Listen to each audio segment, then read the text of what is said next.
Hey everybody, this is Rydo and we're back to Fallout 3. So I went to the NVIDIA GeForce Experience app and applied the default visual settings there. So I'm hoping that that will know generally what the settings should be, and that would fix any visual settings. I don't know if internally the display settings will be different. It seems like it is. It seems like the launcher also brought up a lot of these fades. Fades apparently mean just does it fade out when it's in the distance. So when I turn the fade down for grass, for instance, further away the fade would disappear, which makes sense. But honestly, this game I think really does kind of fail in the sense that it has too much of a draw distance for its own good and should probably just have a like nuclear wasteland, fog of war. Um, the scale of this game in particular is a little weird because I see Congress, and so at some point we are crossing into Washington D.C., but I don't think all of the map actually is Washington D.C. We're going to Megaton, and we still have some tutorial to follow. I wouldn't be surprised if they don't actually let me in um, until it's daytime. Okay. The other thing on the display settings that I found out is general subtitles we do want on because that is text when somebody just talks to you like that. So it's a equation here where that might get a little annoying. You there. This is what people outside of shelters, or people who were in shelters hundreds of years ago, and now their next generations have built cities with these kinds of uh, conversion areas or transition areas. You still go to a load. There's kind of a lot of bugginess in this game, and so Names hopefully for the the Sims, NVIDIA town sheriff, settings a mayor can too, help when the you need arises. avoid that. I don't know why, but I Visually, believe this does look a lot better. something tells me you're all right. So welcome to Megaton. Just holla if you need something. Of course, yeah, I don't know if Calamity Jane would be a reference that people would even understand. Uh, yeah, I guess you just have to assume that is one. There is, yeah, I lost my train of thought there Friendly and already. well mannered. Wow. I think we're gonna get along just fine. You treat my people nice, and you're welcome to stay as long as you'd like. See, you could either be nice or you could be hostile. I'm glad we understand each other. Now, is there something I can help you with? So the there is a bomb, an unexploded bomb, um, here in the middle of the city. If we ask him about that, we will um, we will start a quest. Otherwise, we should ask about our father, which is at the first direction. Nope. Sorry. I got enough fires to put out in this place that I don't have time to keep tabs on every visitor. I'd ask around town. Let's see. What about it? So you ask about the bomb, and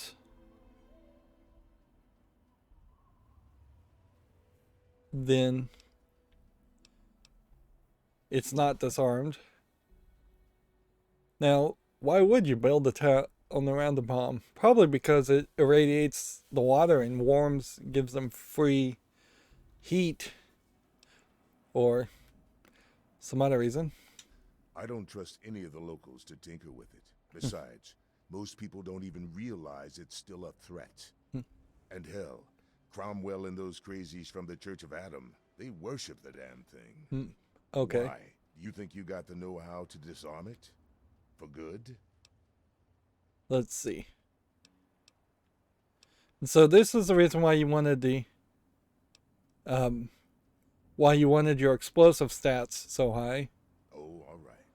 Fine. But listen here. Just take a look at it first. Go easy.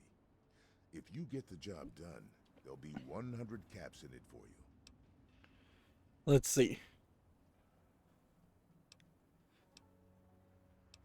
So we have a speech check here for 4%. You might as well try it, I suppose.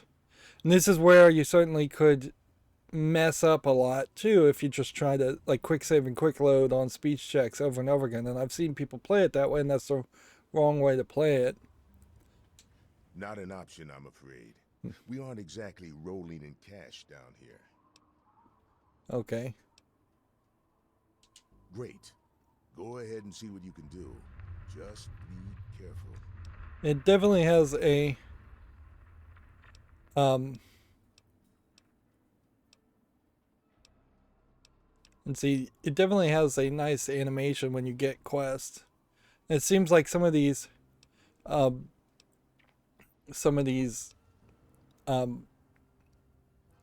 dialogue things. Man, I'm just totally stuttering today. Some of these dialogue options seem to kind of stay the same.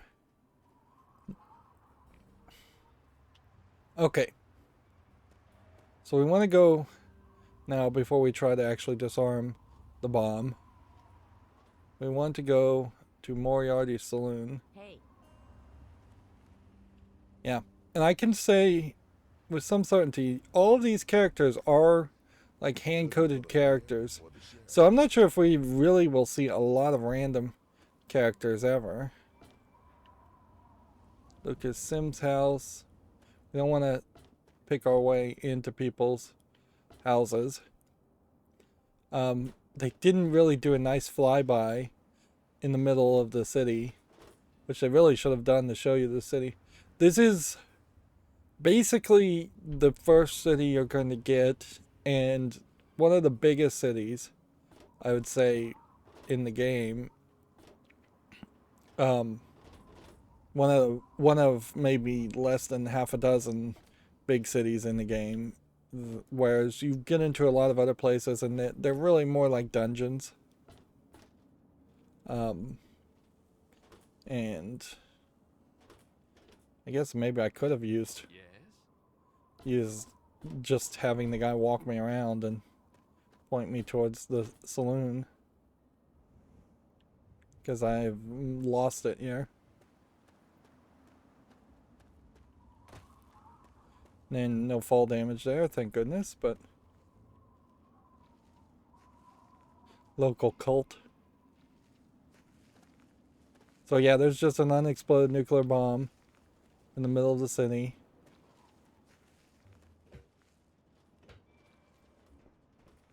The brass lantern. That's not where I'm supposed to be going, am I? See, and that's the problem with this walkthrough. Head up to Moriarty's saloon is the only instruction I have here. Let's not wait. Let's bring up the map and see if we have a local map that could be marked.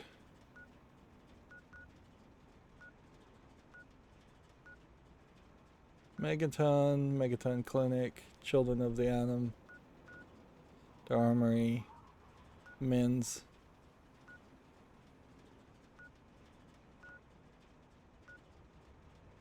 There's an empty house here, and that empty house is something that you can gain, and that is going to be really what your central point is. We should also take a look and just see how much stuff we have. We have actually not that much stuff, so we don't immediately need to trade things. Yeah, there's just a whole part of this map I haven't been to, so I haven't found it yet. Arguably, these sequences should be in daylight the whole time. As much as people loved the idea of, um, as much as people loved the idea of the,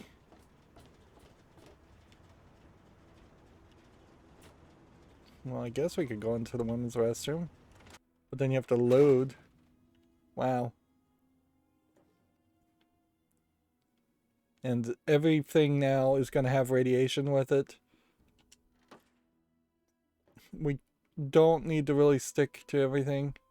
You could take a plunger, you could take these Salisbury steak and the knife if you needed to, but that's really a case of where these games, these kinds of games are kind of terrible in that, particularly when you originally would play that probably would have taken a few more seconds to load, and there's just a whole bunch of random stuff there that doesn't matter. Alright. Billy Creel's house. Sorry. I have to just walk all around here where, you know what, it would have been easier to just, let's see, are we running? I guess we're as running as much as we can run. Probably would have been easier just to have the guy give us a tour and run all the way around the map. There we go. And there's no fast travel, but we can hit X and set that as our marker now. So we now have a blinking light to find out where it is. Let's see.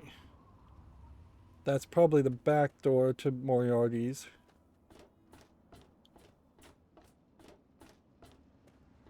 But it might also be a case.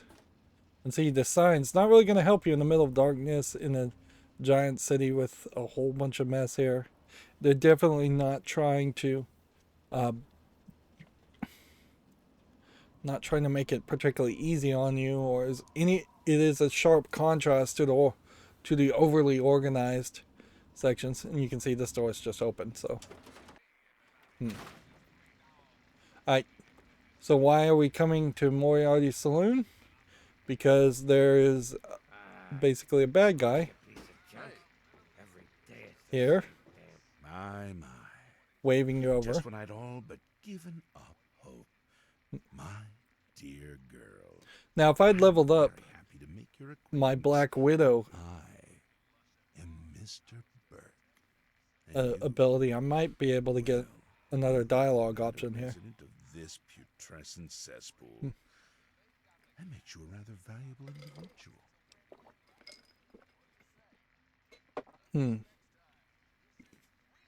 So, what this guy is going to say, and I'm going to just spoil it now,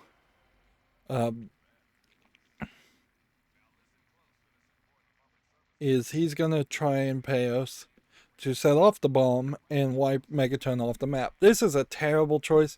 Like, they made a lot of hay about it and advertised it as like, oh, you could potentially kill everybody in a city, or you could blow up an entire city. And it is true in Megaton. It's sort of true that you could kill everybody in most of the other locations and they won't respawn. But you're not making a better game by doing that. In fact, you're really screwing over anybody who does blow up Megaton City. Maybe on a second playthrough you might want to do that, but it's not like this game has New Game Plus or anything where you could start with a high level 30 character and then you wouldn't need the trades and the quests and the items that are in Megaton, or the room in Megaton to store your items.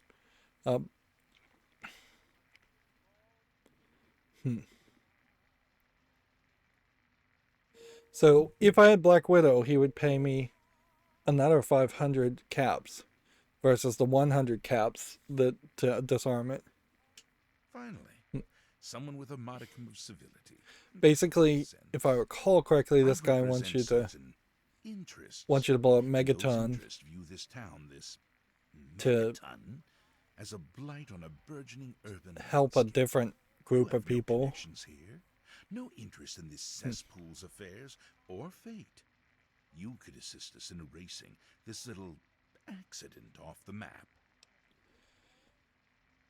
The thing here is, though, unless I had specifically just gone out of my way to go find another rad roach somewhere to punch, there was no way to get enough XP, and you can't even bring up your Pip-Boy in the middle of conversation, which is a mistake. There's no way to bring up your XP to be at level 3 at this point to have both the Black Widow and intensive training perk. So this guide really should have told me to take the Black Widow perk first. The undetonated atomic bomb for which this town is named is still very much alive. All it And of needs course, is a as little I'm talking here, it's slowing down the I have progress in my of getting through possession here. A fusion pulse charge, constructed for a singular purpose: the detonation of that bomb. You'll rig it to the bomb, then you'll get paid handsomely. So what we're going to do is say yes. And again, we'll try our speech check, which probably will fail. An extra 500 caps. That gave me 20 when XP for Megaton trying the lies speech in checks. ruins. Here's the fusion pulse charge. Place it in the bomb. When it's done, meet me at Tenpenny Tower. It's southwest of here, well out of harm's way. You can't miss it. Any questions? No. He gave us a new map location.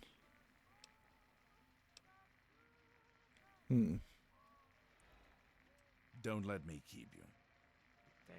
So, I yeah, told you, Gob, it ain't the radio. The you Enclave potentially station could just isn't blow far. up Megaton right now, and that really shouldn't be an option. If anything, this would be a great point to show where, like, karma might Looking. totally bite you in the butt and explain the karma system a little bit better. This is effectively the equivalent of a tavern in Skyrim, and for every thing that's in Skyrim, there is a equivalent in Fallout. And if anything, maybe Fallout does it a little bit better than Skyrim does because there's a little bit less. Here we have our first ghoul, which are just people that became irradiated and evolved to thrive in the radiation to some level, or at least not.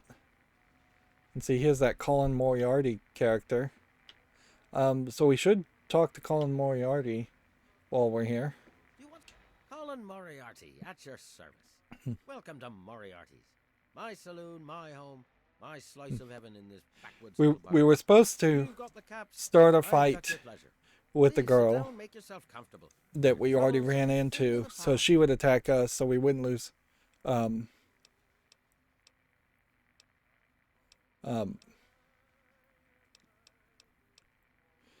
Like the walkthrough said we should have gotten the drug addict to fight us, and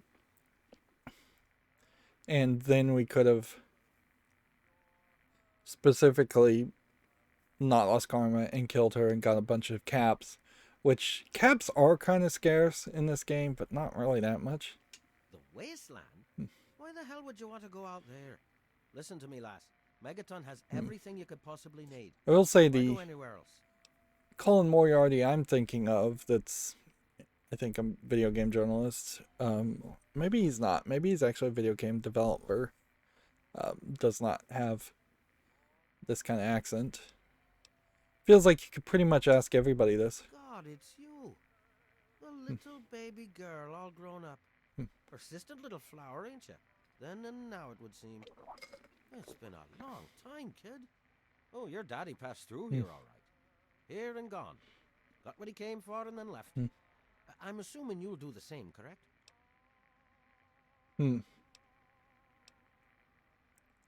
Let's see.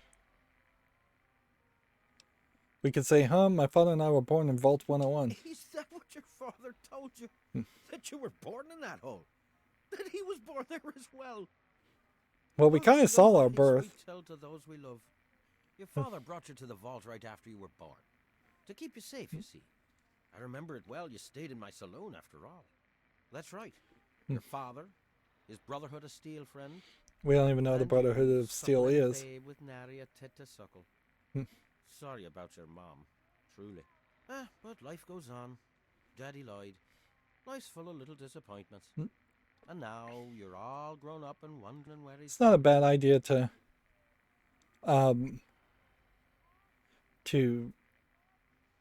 ask a bartender for information. They're the likely central point for any gossip.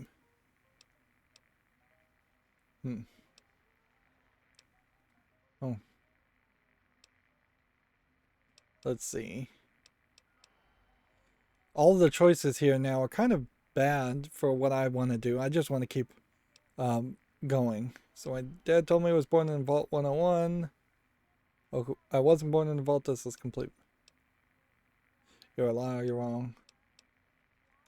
I see. You know, I heard about the brainwashing that goes on down there from some other fella. Escaped. 5 years back. All hail the overseer. We're born in the vault. We die in the vault and all that other assorted lunacy. Kid, you've got better programming than our own Deputy Weld. You'd best wise up quick.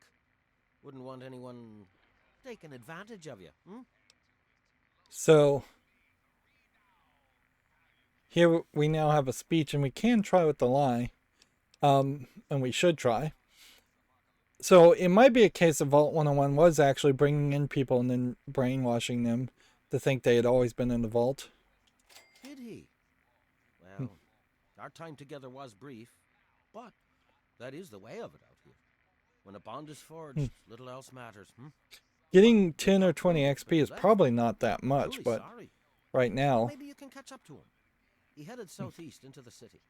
Said he needed information from those loonies at the station. You know, Galaxy News Radio. What there is of it. And so we have another...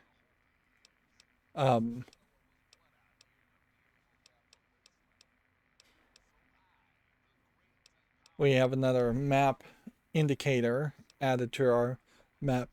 So if you were to just immediately blow up Megaton, which I think I may have done, and then I reloaded a save, you would have really hurt your options as far as just knowing where to go in the overworld. It doesn't really matter because of the scale of everything. There's not a lot of wide open space between one area and another area. So if you just walk in any random direction, you will run into something. And eventually, if you just follow some quests and follow the maps, you'll find where you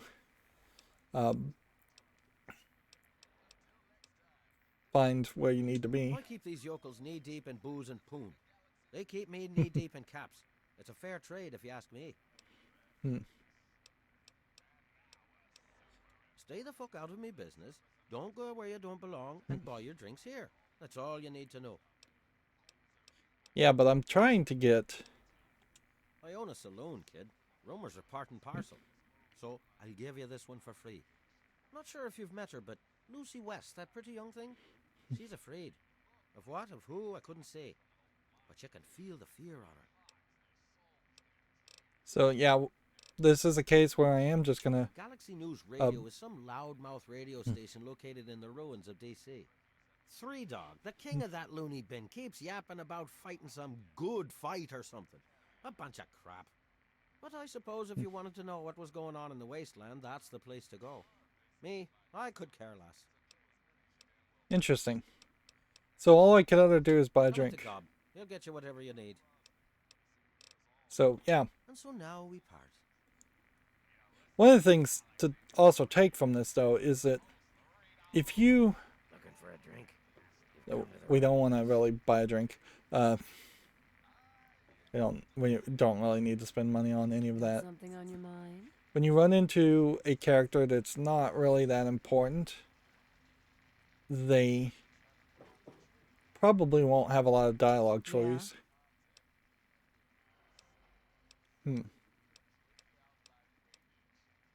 So everybody's gonna just have Take to care of yourself, huh? have a what's the word around town prompt. She's a prostitute. Moriarty's saloon. We could talk to Gob and we could look at the drinks, I Hey, suppose. Smoothskin, you need something? A drink, maybe? Anything? Anything at all? Basically, these are kind of like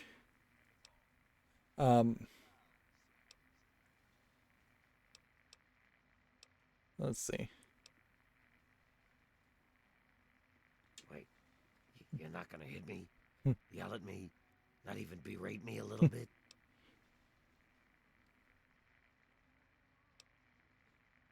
Well now, that's a surprise. I'm used to every asshole Smoothskin in this town. Be a nice doing guy. shit just 'cause I look like a corpse.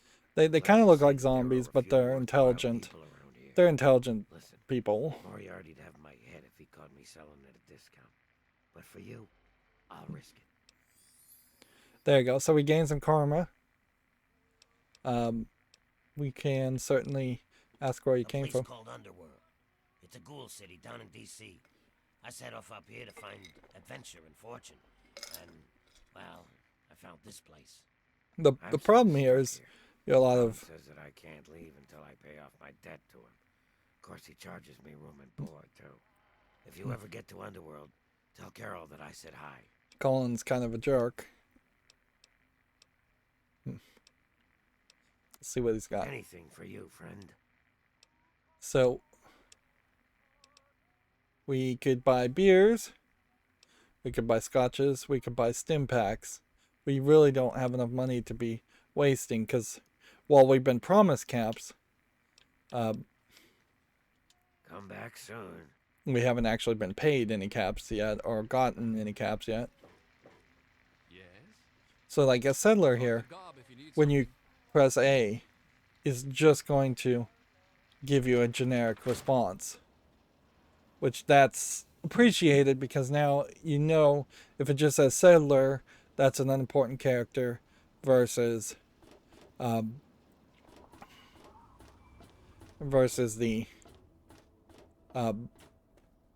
named characters. So Nova is of some level of importance where that settler guy is not. Now, how important Nova really is questionable. There is, I think, a problem here in which you kind of need a radar just to point you to quests. Unlike other RPGs where here's a map area we had added to us. Here's Springvale, we found that. There's a vault. There's that. Over here is the riverboat landing, which is DLC. Is Tenpenny Tower, which that's the place that wants to blow up Megaton. And if you look here, we're at Megaton, and Tenpenny Tower is way in the corner of the map. I almost feel like this map is not as big as it really should be. Like, I felt like this map was A, rotated 90 degrees, and this was north.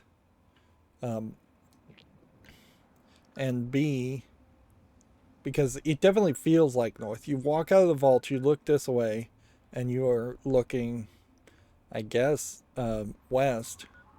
But it feels north to me, just as a relative direction. But between Megaton and Tenpenny Tower, I'm not sure there is a single big city in between those 2 points. And in a lot of ways, Tenpenny Tower is kind of a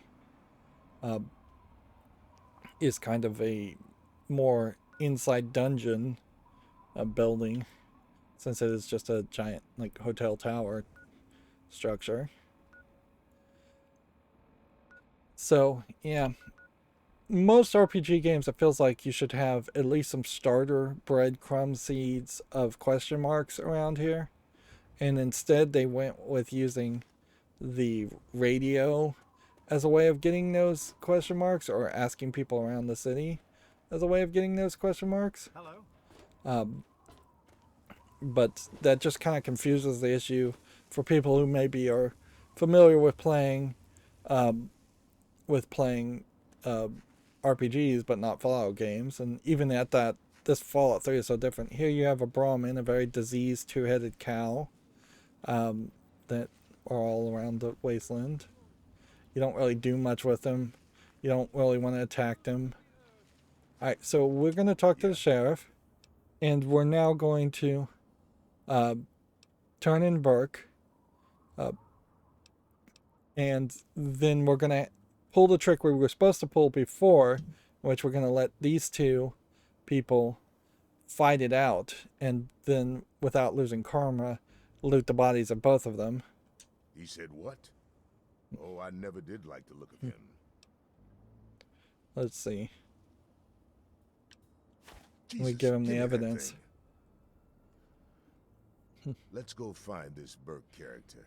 You're about to get an education in wasteland justice. In a funny way, I am going to get a education in wasteland justice. And so now I am the person following him, and he is running very fast, which is somewhat appreciated. He's not running so fast, though, that I can't get past, that I'm getting left behind. You can see the pathfinding in a building like this would be a nightmare. And we want to get in here just to see this. You there, Burke. Explain your business in Megaton. We're going to just... Sheriff, what are you hollering about? This might be something You know that damn well what I'm talking normally would be a about. cutscene in most games. You're trying to blow it up. Have you lost your goddamn mind? You can see he has a very nice gun compared to I'm what afraid we there's have. been a misunderstanding. Someone has surely been spreading rumors. I'll be sure to address the situation personally. I'm placing you under arrest, Burke. At least until I figure out Excuse what me the as I hell's going fill on around one here. glass with ice with water. And I'm afraid I won't be able to oblige your request, Sheriff. I have pressing matters to attend to. Now, step aside. This isn't open to discussion. You're coming with me. Why do you knuckle draggers always insist on doing things the hard way? Very well, Sheriff. Lead the way. Alright, so I want to just keep myself... I know. You've made a grievous error in judgment. Watch your back. Time coming. Come on. Alright. So.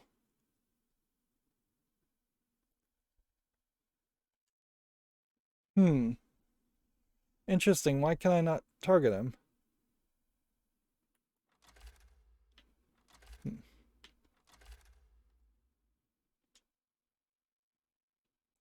Maybe they patched this out. Like, because I'm trying to pull the right trigger right now, and it's not working. Blood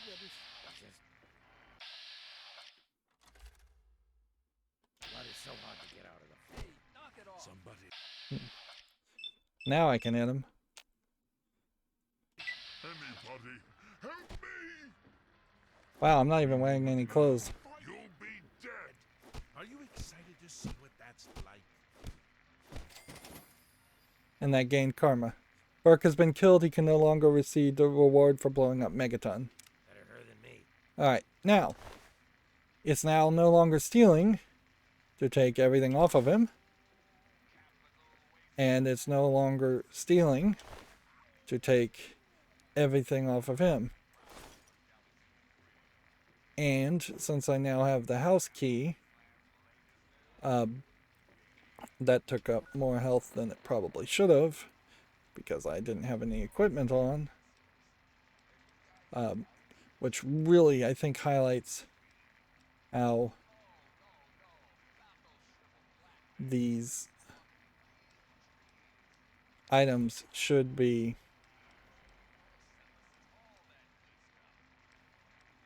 shown in a third-person perspective. Like, you really should just be playing the game this whole way, except for the camera should be zoomed in a little bit more.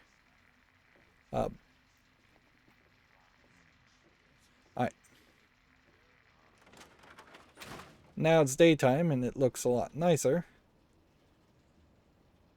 So what I want to do is, because I'm only flippantly following this, you can see, I guess I am a valiant martyr as far as the karma.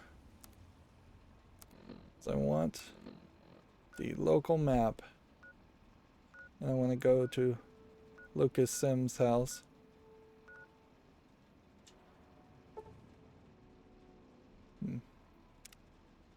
There we go. And I'm gonna go just see if I can take a bunch of stuff out of Lucas Sims' house, since he's dead. And we may want to just, in the process, eat some food that we probably have on us, if we can do it without being irradiated. Pretty much everything, though, has some level of radiation to it, so it becomes very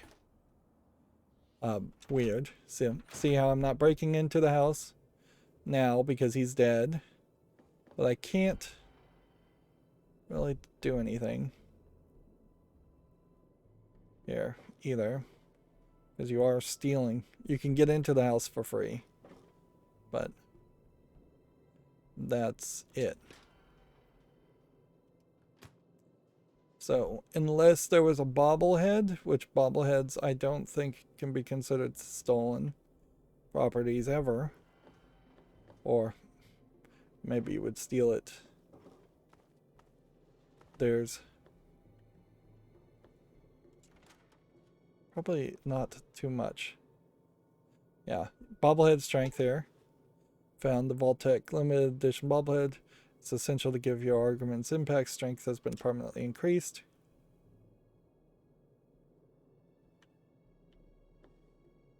And then probably the walkthrough would have told me to investigate this house anyways.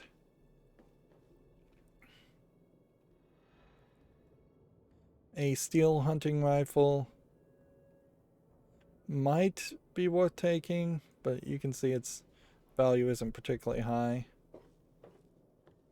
either. And all the books in Fallout are going to be basically burned books.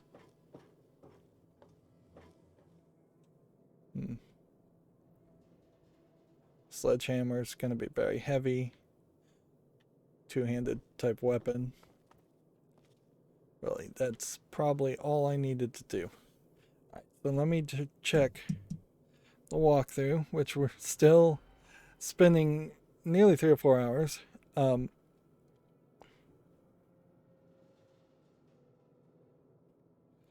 So we told Lucas Sims.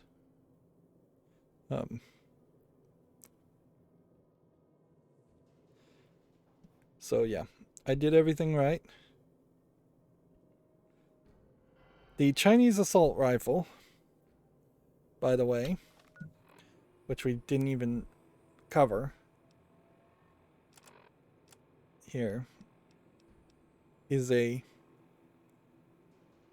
Let's go. Actually, let's see. Can we repair something when we only have one of them? No. Not at the moment. So, Chinese assault rifle is now our number 4 choice as a early gun. Although we are kind of going in a different direction. We have like 14 shots on it right now.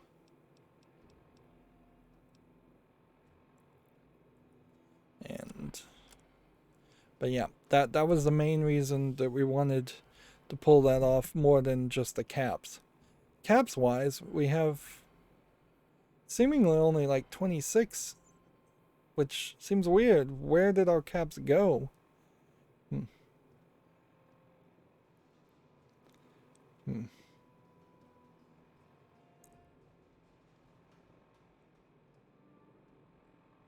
Okay.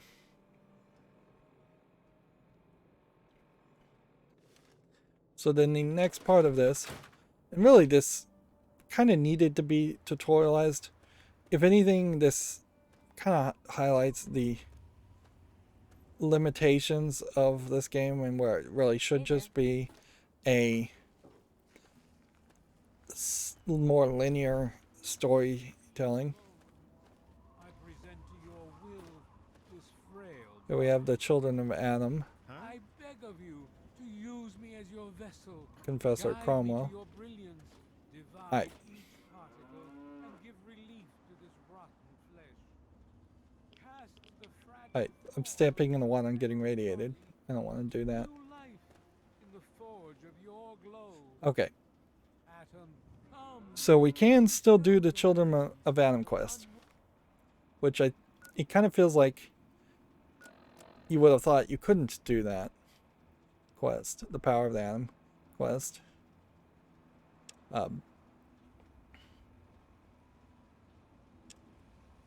But and it even shows you on the marker and the world map if you need to change things like that. Worthy servant, we stay Okay, true until the day of division. so I'm gonna, fingers crossed, just disarm the bomb. Where you have the two options. The bomb appears inert, but further examination reveals it's still operational, still quite dangerous. With the right gear, it would be trivial to rig it to explode. To disarm the bomb, however, would take highly skilled explosive experts. Where our explosive stats should be high enough, you have successfully disarmed the bomb. Report to Lucas Sims Sum Harden in Megaton. Where Behold, would the sun he be? is coming with the clouds, and every eye Let's shall be blind with his glory. follow the cursor.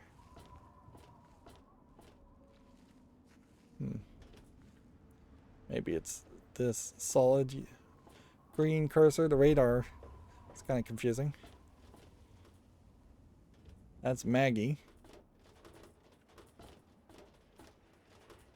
You did There. it. You disarmed that thing. My dad. He would have been real happy about that. Thank you. He wanted you to have these. A key and the deed to an empty place up behind the brass lantern. You can move in there if you want. Oh, and talk to Mora at Craterside Supply. She can help you decorate the place. I'm not sure if you could decorate. And see, that gives me 300 XP. So that's like way more useful. Okay. Now, as for skills, it's either we want to increase our medicine early game to about 90 or small guns. And when I tried to shoot a small gun earlier, in the last recording, that kind of failed miserably. So I think what we'll do is do something kind of like this to try and get everything up to 10. Just in case there is a general limit of 10. Just because I want to start playing this game for myself and not just follow a walkthrough. The walkthrough specifically says that you should put it all in small guns. But, nah. I'll leave it all at that. Now.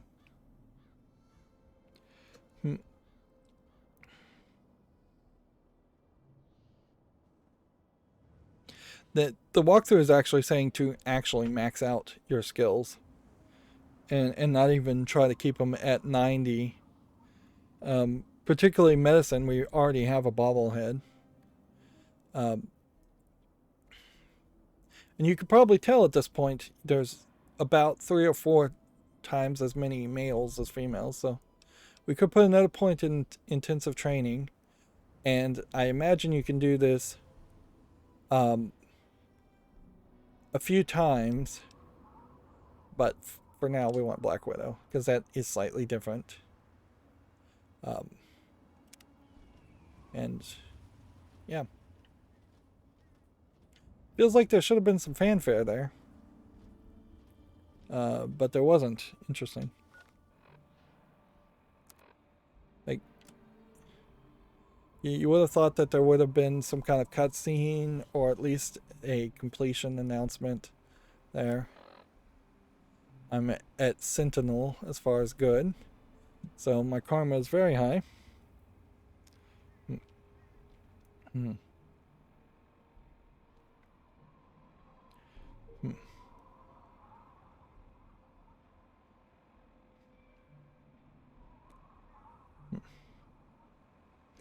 Okay. And then the walkthrough basically is just talking about notable loot at this. Alright, so we need to go to Jericho's house. Which why is it all missing again? Seems weird. Because the map should fill out. It really shouldn't require you to be in a certain region for it to fill in. Fallout 3 definitely is a case of a game that in modern time, if you just built it with a modern engine, would play a lot better. You would be able to use a lot more RAM, a lot more video RAM, a lot less loading, a lot more stream loading where you get near an area and it automatically loads. You may not actually be able to get into Jericho's house without lockpicking. And then, okay, here's Jericho's house.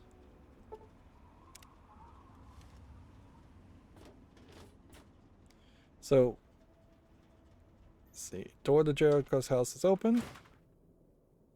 Okay. This Grognar book is sitting here, but it would be stealing, which I think this highlights where you are going to end up having to steal some stuff, and that's just the way this world works. Like, you don't really want to go crazy and steal everything, but Grognar the Barbarian, take that, you lose some karma. There's really no way around it. It feels like there should be a way around it, but there isn't. You're still overall a sentinel and good. Nobody saw you, so you're fine.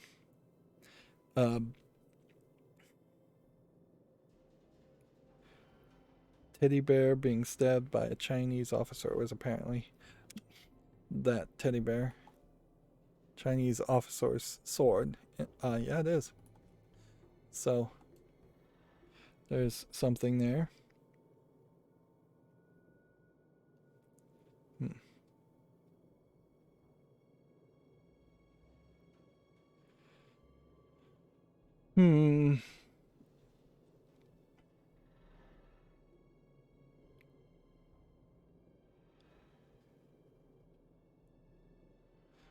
In Billy Creel's house, let's just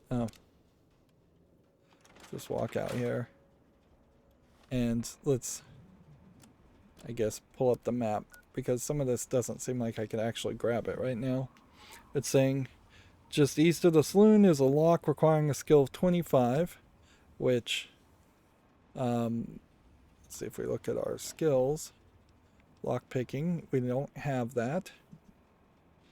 To open inside from the front entrance is a very hard locked floor safe under a traffic cone next to the fridge, which requires a skill of 100 to pick. There are also 4 pre-war books, 3 to the right of the entrance and 1 upstairs.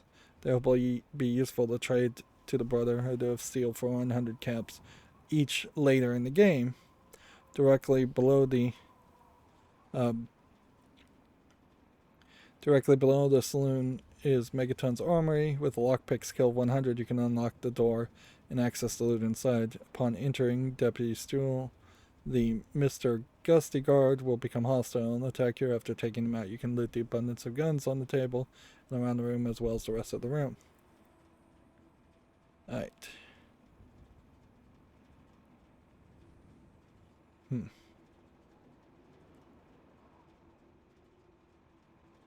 And I'm looking here as far as how this walkthrough continues at this point. Man, it just goes on and on and on.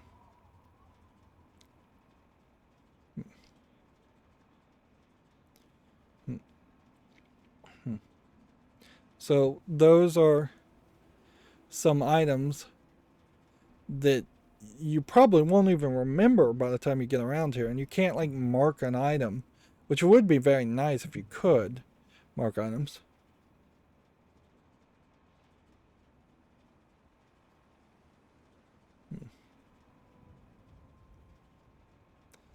Okay. The next part of this walkthrough, and yeah, it's too much.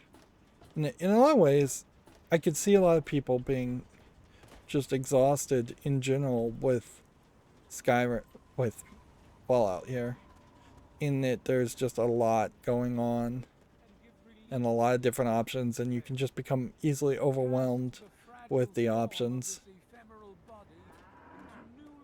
Right. I think this is the clinic. Are we going into the clinic? Head straight down the steps and to the right, up the scaffolding just before the clinic sign. At the top is Craterside Supply, run by Moy. I swear to God, if Nathan starts babbling about the Enclave to me one more time, Okay. everyone knows that the Enclave is just a story for kids. If that's true, then all we have to do is hold out for a little while, right?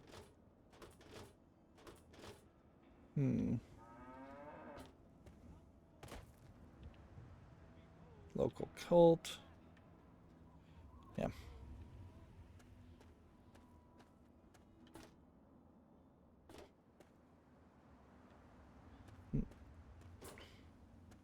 It is definitely hard to get around here.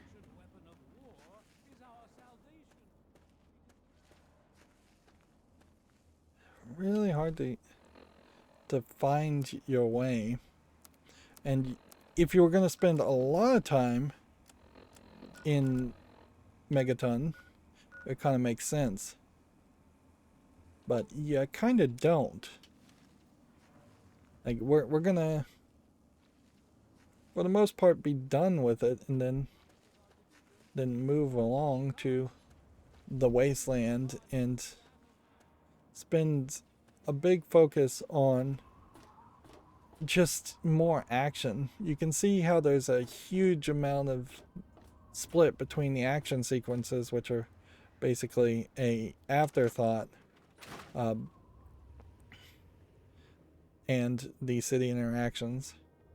So here's more Moira Brown. Hey, I hear you're that stray from the vault. Oh, I haven't seen one of you for years.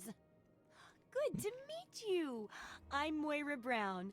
I run Craterside Supply, but what I really do is mostly tinkering and research. Say, I'm working on a book about the wasteland.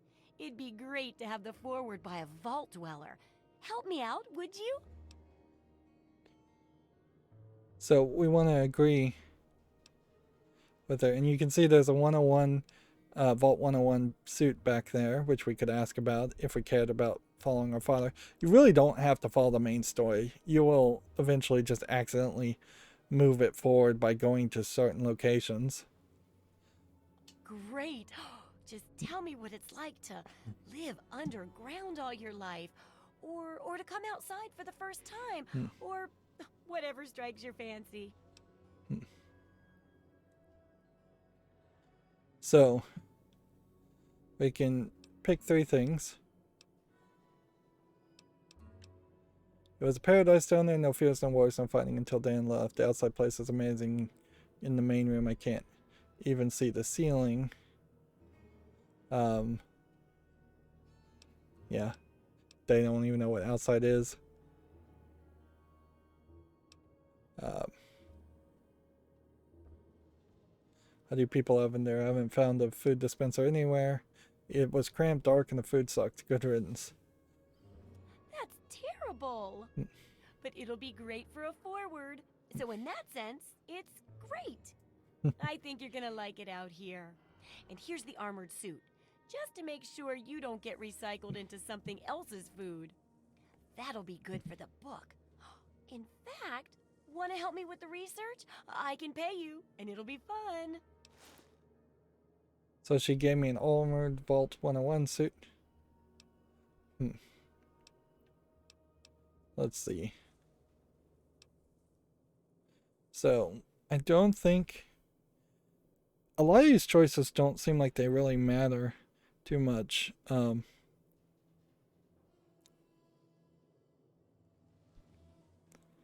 That they don't... So... Let's see. Dealing with radiation, testing an Just pick experimental one device, in a lot of ways. And, I won't lie, it may include some reading. That sort of stuff, you know? But for all that, I can pay you with caps, meds, chems, and maybe even a few of those unique inventions, if you do a good job. Interested? In a lot of ways, the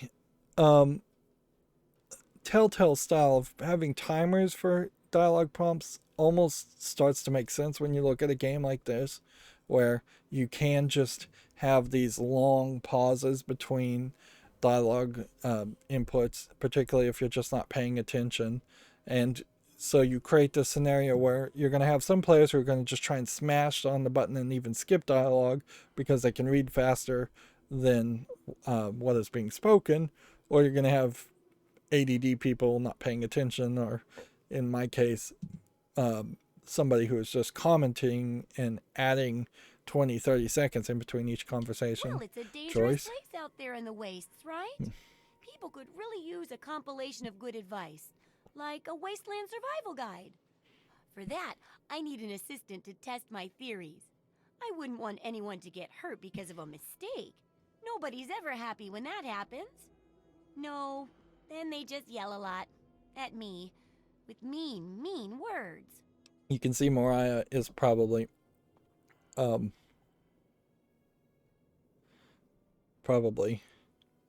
little crazy. Good enthusiasm. Now, I think the first chapter will have to be about surviving day-to-day dangers. Things like where it is and isn't safe to find food, the dangers of radiation, and how to avoid and even profit from dangerous landmines. Ooh, sounds like fun, doesn't it? Which do you want to do first? So, what you want to pick here is what's this about radiation? Well, that's what I need your help for, isn't it? I know lots about it from books, but I never seem to get a live example. Not for long, anyway. So I need you to get a bit of radiation poisoning, so I can study its effects. Oh, not a deadly dose, of course. I can fix you up before that. Let's see. So they're still tutorializing 4 hours into this game with the whole radiation system. Or at least some sort of hardy fruit that grows in the savagely irradiated mockery of agriculture we have nowadays. Now, 200 rads should be enough for basic sickness. But if you can get 600 or more rads, my test will be even more accurate. Just make sure you can get back here, and I'll see to it that you're well taken care of.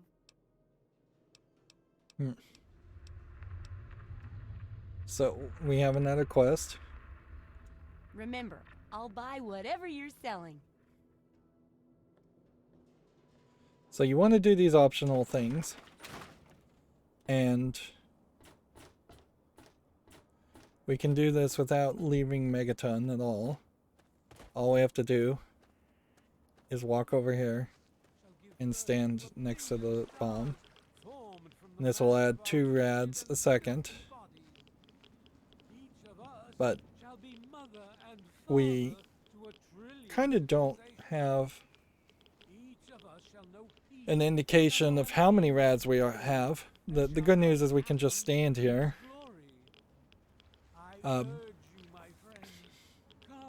This is just like too much though.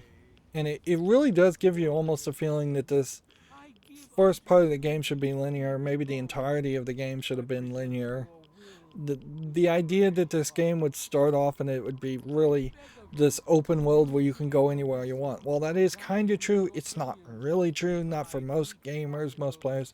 Most people's first experience is going to be this. There really should have just been a first act that was all about the idea of just learning every single system in this game, of which there is a lot, frankly.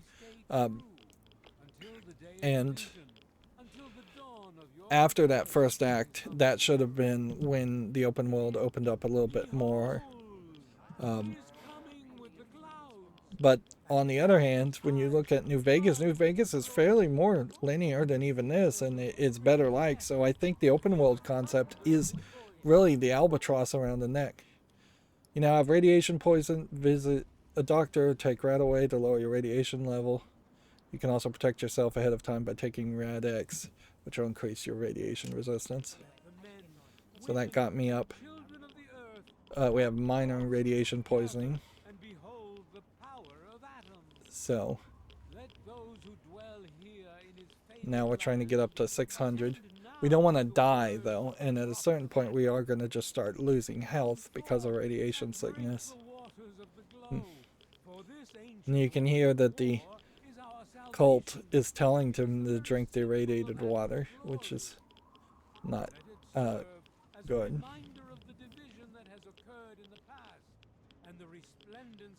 We've gone into like a screensaver mode, which is, that's kind of insane that would happen, is that it would just go into this spin around screensaver mode because I wasn't pressing any buttons. Because Fallout 3 was kind of more of an Xbox 360 launch originally than it was even a PC launch for me. It probably was a PC launch for most people. But yeah. You definitely come to Fallout 3 from the perspective that people that are playing this game haven't played Fallout 1 or 2, or that it's just different enough that you would have to relearn everything all over again. So I kind of wish there was a more linear, better experience here. Now we have advanced radiation poisoning. We want critical, which should be the next tick mark in the top right. And you wouldn't ever really do this in the real game if you weren't promised to be healed after the fact. And that's probably never going to happen again. So, yeah. There's too many systems here.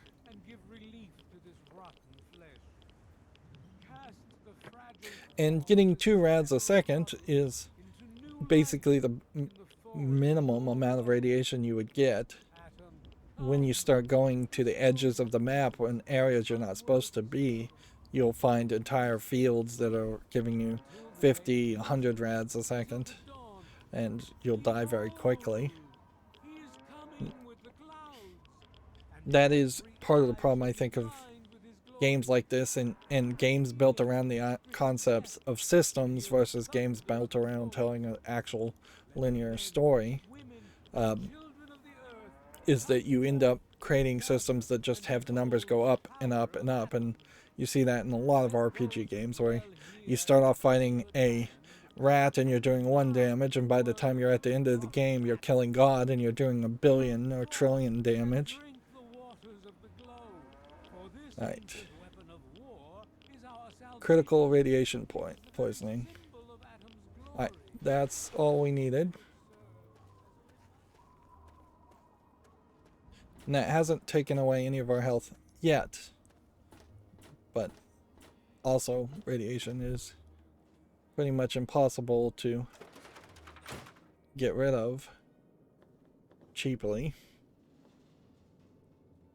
And we'll have to talk to. Oh, feeling a bit under the weather? Or a bit over the Geiger counter?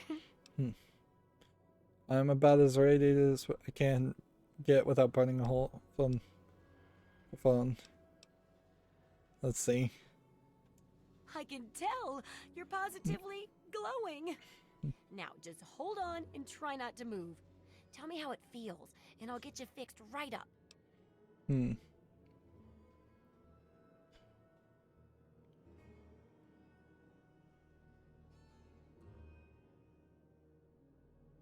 Let's see. I'm too tired to be snide. You're a mighty lucky one, you know that? At this state, most people'd have trouble standing up, much less walking over here. Now, let me take a few notes, and I'll handle that nasty radiation with a bit of my own homemade Radcure concoction. It's crazy how Never had a chance to test it out on horrible someone so the heavily characters dosed, looked but by the I'm default sure it'll work out settings fine. of the default visual settings. And it sucks that people who maybe don't have an NVIDIA graphics card wouldn't be able to use the GeForce Experience to get the settings right. Well, you're alive. Oh, that's the good news. Because there's a lot of There internal was a settings that they had little to... side effect, a teeny tiny mutation, but it seems to be benign, at least. Here, take a few radiation chems as my little way of saying, I'm sorry I twisted your DNA like a kitten with a ball of yarn. So now we have the rad regeneration perk because we did the optional 600 rads. Crippled limbs will now regenerate if you have more than 400 rads or more. Next we're gonna choose getting food. I've got to see how safe it is to scavenge food from one of those huge stores out there. I need someone to research how to travel through a minefield. And that'll cover the first section of the book. Which strikes your fancy? And they put getting food here as the top one because it's a little bit closer. Well, food and medicine. Everyone needs them once in a while, right? So they need a good place to find them. This is going to put There's an another old point on our super-duper map. Not far from here. I need to know if a place like that still has any food or medicine left in it. Oh, great! Food is most important. Mostly, I think you would want to negotiate pay, but it feels like there should be an interface here where when somebody offers you,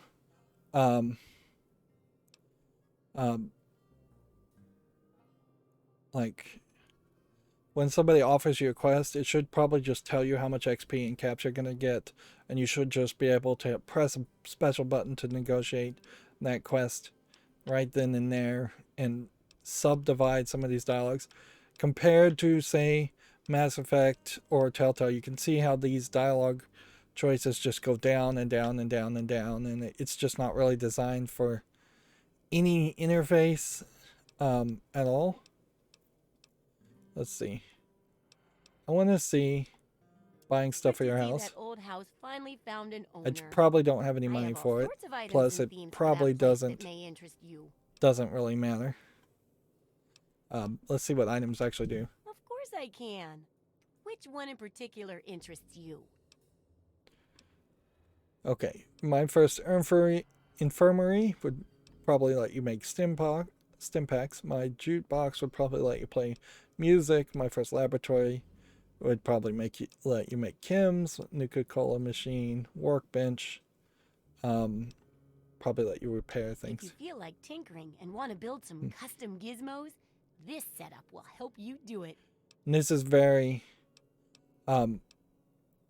prototypical of what the shelter and the base building is in Fallout 4, which arguably Fallout 4 goes maybe too far in that direction. If you're wounded or you've hurt one of your limbs badly, this setup will allow you to heal it up as good as any other wasteland doctor. Part of the problem, though, with the idea of decorating your room in Megaton is then you just have to run back to Megaton, and you're not going to want to do that much. Switch this beautiful pre-war antique on. You're going to actually great for experimenting. only encourage hoarding concoctions. because then you Also be used loot to a get bunch rid of of any stuff. horrible addictions you may have from tasting your results. One push of a button, and you can get your hands on an ice-cold Nuka-Cola. Funnily enough, the Nuka-Cola machine probably Sounds is good. something you would potentially want to buy. Some people don't like living in a boring old house. This is Purchase much a like the theme from me, Skyrim and I expansion use that, all of my where you design can just abilities to set your decorate the place up houses. in the manner you request. of course, You can by the choose time from they added that Vault, expansion, Raider, Wasteland Explorer, was Science, Love Machine, too late in the game or for me to pre-war care. games. Let's see. Feeling a bit anxious, are we? Remember, once you buy a theme, you can't sell it back to me. Although you could always purchase a new one. So you could buy a Go right theme ahead. and it would just decorate your house. Sure. Okay. Yeah, I'm not even gonna look at what the prices are. So ask about specialty items. Do I ever? I've got the schematics for something called a rocket launcher. I sell all the components too, so you can make the weapon yourself. You probably don't need to worry buy about that. ammo. This baby shoots all the junk you might find out there in the wasteland. Ashtrays, teddy bears, you name it. They were really In fact, if you happy ever with need to that make any custom weapon. feel free to use my workbench here in the shop. All you need is the schematics and parts. So you don't even need a workbench in your house, because you could just come do it.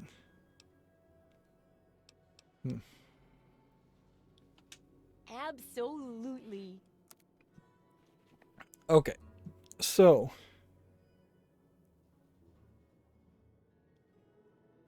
what it wants me to do, as far as the walkthrough, is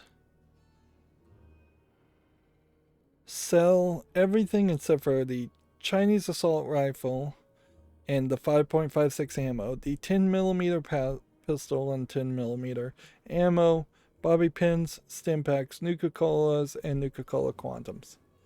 It's saying just straight up sell. So how do we sell?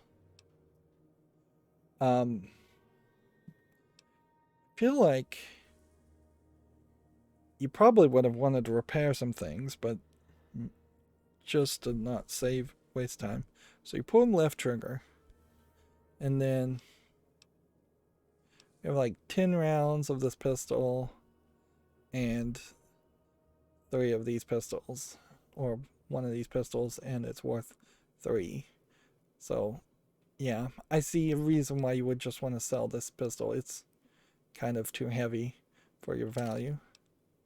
So that give me 3 caps. That would give me 8 caps.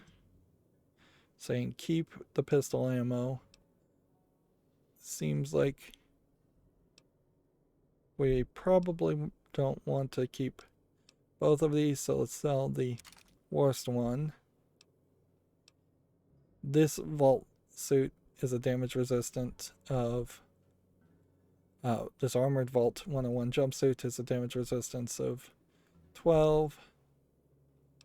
Yeah, again, BB guns, you will find a lot of them, so it makes a lot of sense to get rid of that. Baseball bat, we don't need that. Whole bunch of baseball bats, or better conditions, baseball bats. Keep the bobby pins. Now, buff out is a drug. I don't think we're going to be using a drug. Now, you do have to be careful here. She only has 199 caps, so you don't want to sell things that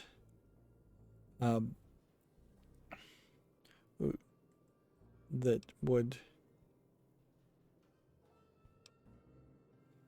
not have. We definitely don't want to sell that.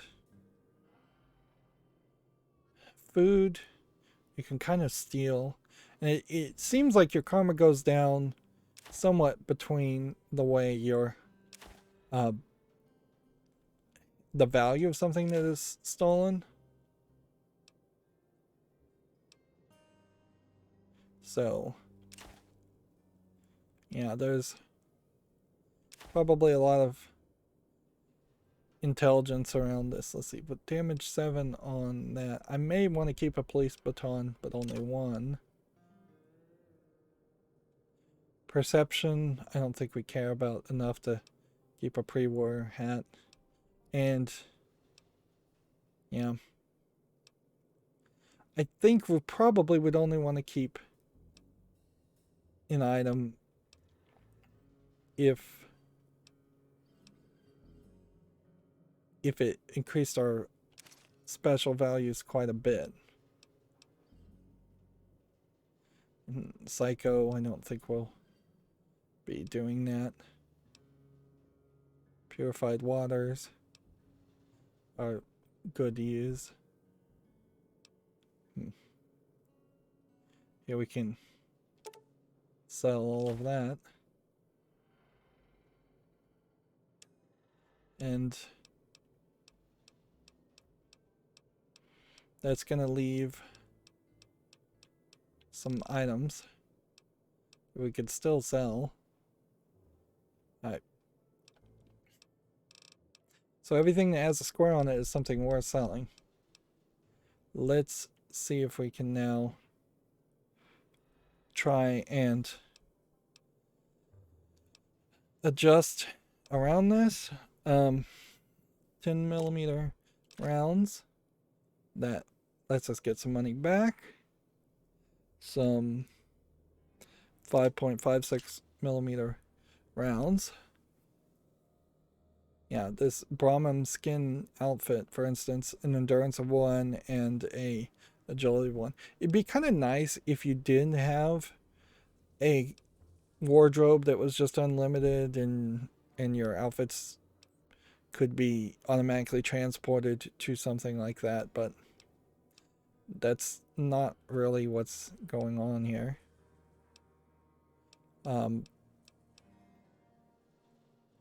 Yeah, I guess the question is 748 would be a Nuka-Cola machine, and that would be what you would maybe think about wanting.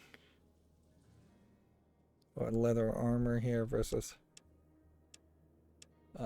we want to probably not mess up and press left and right. Center face definitely is not designed around controller missions. Here you can get a missile launcher for 43, but then to buy actual missiles are 75, and we're just not going down that direction. Sawed-off shotgun. Whereas the schematic for a rocket launcher might be something that you could then build over and over again. Let's see. All right. What I wanted to see though was leather armor versus vault security armor. Leather armor is more resistance. So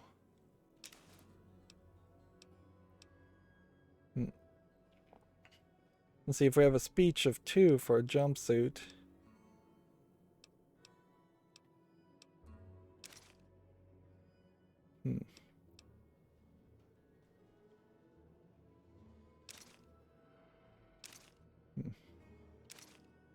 Then this helmet.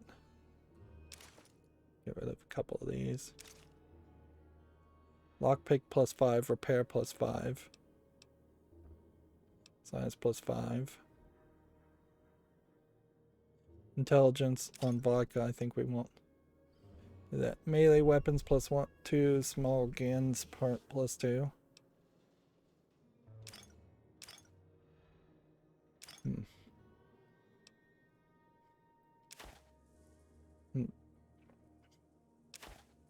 I think we'll probably want to get caps still.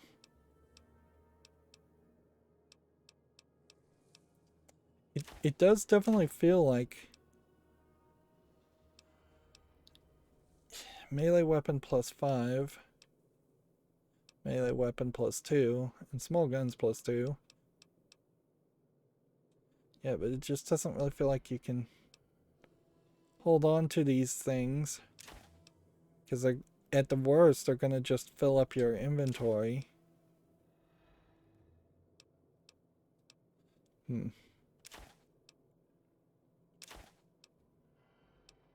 Silenced 10mm pistol. Does 4 damage. Sheriff's hat has a perception of 1. Shotgun shells. Sheriff's duster is charisma and small guns plus 5. Which then I think means we can get rid of that. Yeah, you just really can't keep all of these things in your inventory. Speech plus 5. We should actually just center this around what is actually worth keeping versus what is not worth keeping. Like a perfect condition 10mm gun gives you range, but only does 6, where a police baton here does 7, and I'm not really equipping it, so I think we should get rid of that. The leather armor gives you 12 resistance, but this is 12 resistance, and this one thing that's nice about this though is you can definitely move things around. So Armored Vault 101 jumpsuit is better. Do we have a hat that's perception 1? We don't really need that. We have agility 1. Sheriff's hat is also perception plus 1. We really don't need that. The damage resistance but speech plus 2 is probably a really small amount. In fact, I think we need to be more realistic here and say all of these kind of don't matter. Lockpick plus 5, repair plus 5 I'll keep. But melee weapons plus 2, speech plus 2 doesn't matter. Melee weapons plus 5 doesn't matter. Charisma plus 1 and small guns plus 5 probably doesn't matter. Particularly when you have to trade off the damage resistance there. This helmet is a damage resistance of 3. And it is seemingly that you are only going to have hats and suits, which most RPGs you'd have a lot more of that. Definitely a lot more. I'm going to hold on to this. I'm going to want to equip that. Damage resistance versus caps. Cell Psycho. We'll get rid of Radix for now.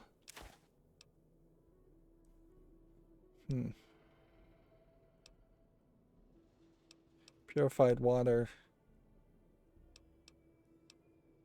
versus damage resistance. We'll get rid of Mid-X also.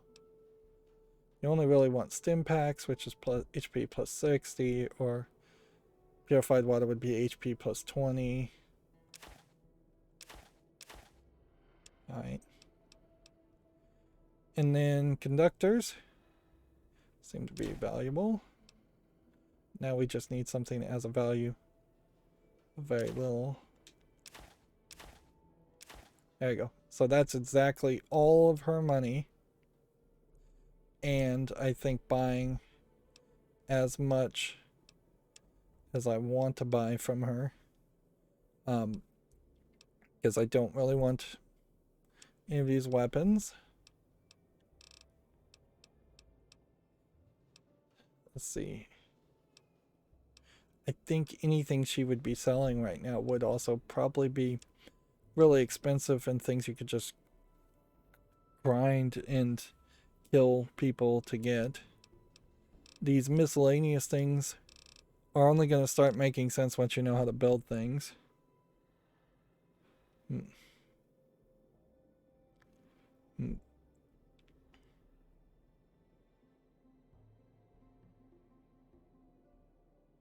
Hmm.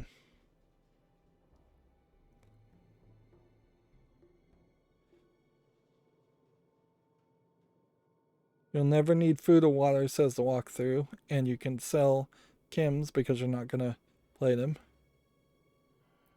There's a Nuka-Cola challenge quest requiring you to find 30 Nuka-Cola quantums later, so you want to hold on to them. The perk of Quantum Chemist will allow you to convert 10 bottles of regular Nuka-Cola into 1 bottle of Nuka-Cola Quantum. So yeah, the game itself is telling me I should buy leather armor.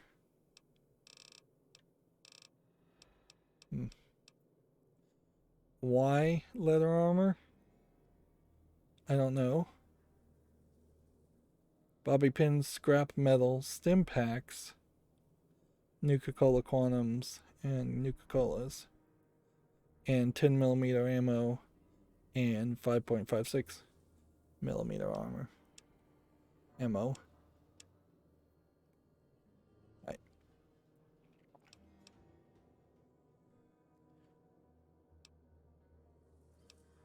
So leather armor has a damage resistance of is a weight of 15, damage resistance of 12, where this is a damage resistance of 12 and weight gain of 15. So unless there was something about the condition of this that would make sense, which it doesn't, I think I may be wrong about that, or maybe there's something about leather armor in particular that I'm not getting, but I think I want to leave it as where it is. Once again, we're not spending a lot of time here out in the overworld fighting people, which is what you kind of would have expected at this point.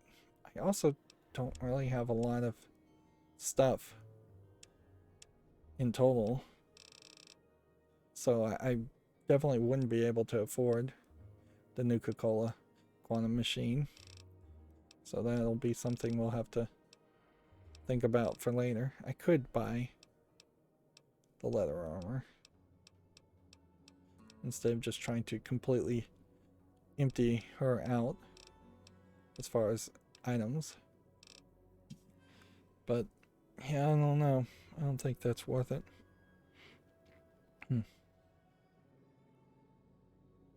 Okay.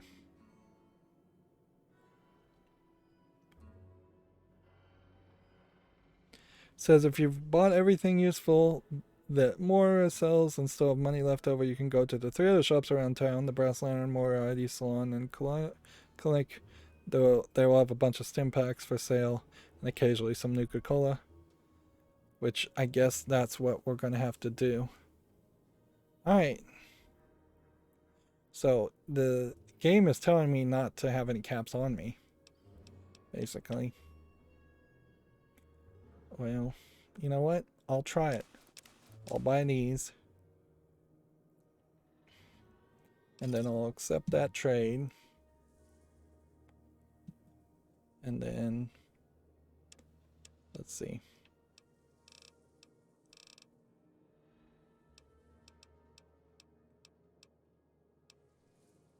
Sell this.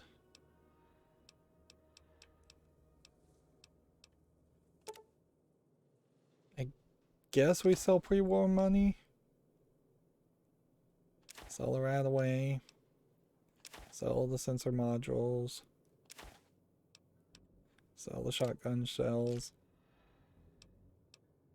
Which is kind of pointless, but whatever. Okay. Good hunting. I guess maybe you could press B here. Try not Nope, to die. you can't press B to get out of the conversation, which is weird. So let's go to our inventory now, which really shouldn't be too much. And see if we could just repair. We equip this. We press repair.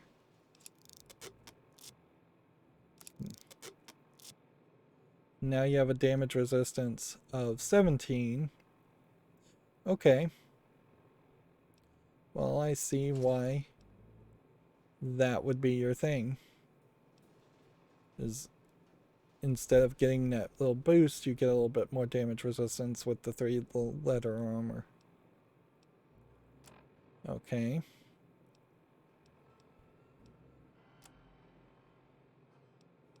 We have these bobbleheads, and the keyring is always going to be there, and we just have those bullets.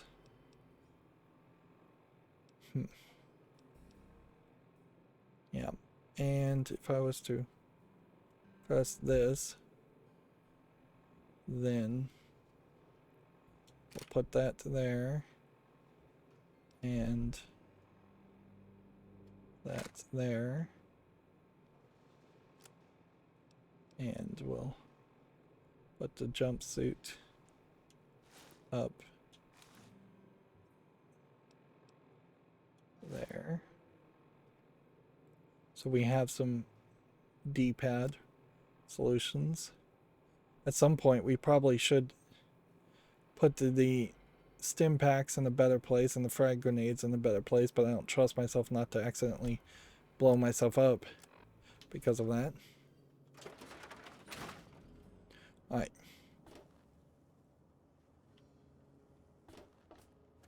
So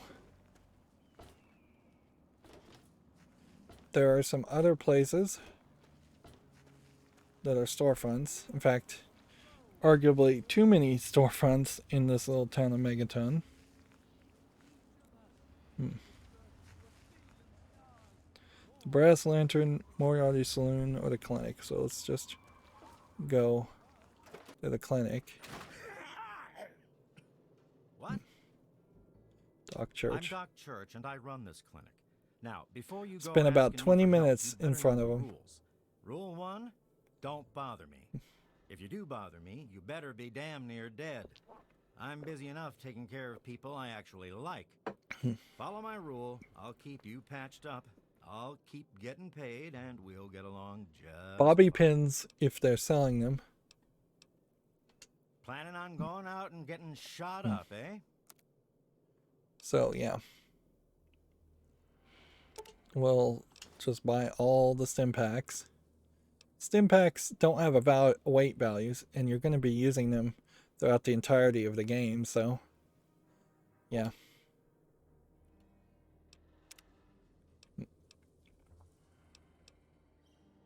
Yeah. No, that would be, I don't have enough caps. Okay.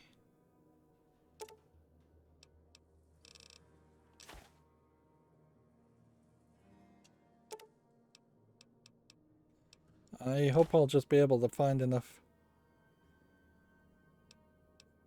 Alright, let's see. This number picker is not particularly good because it's not showing you how much in caps that would cost. Right. So I'm having to move things around. Well, okay. Well, that's going to leave me with just about 29 caps. Good. And there's kind of no reason to want to talk to these people. Yeah. If anything, the game should have convinced you to leave this area on a quest. Like here's, we haven't even gone into the Brass Lantern to check it out. Welcome. What can I get for you? Which, yeah, it's kind of a restaurant. The guide is calling these all shops. Well, And for the most part, they basically are. You're new, right? Name's Leo Stahl. It's a pleasure. It's a pleasure. Yeah. We've already been to Moriarty's Now, one of these guys might have a Nuka-Cola Quantum, so maybe we'll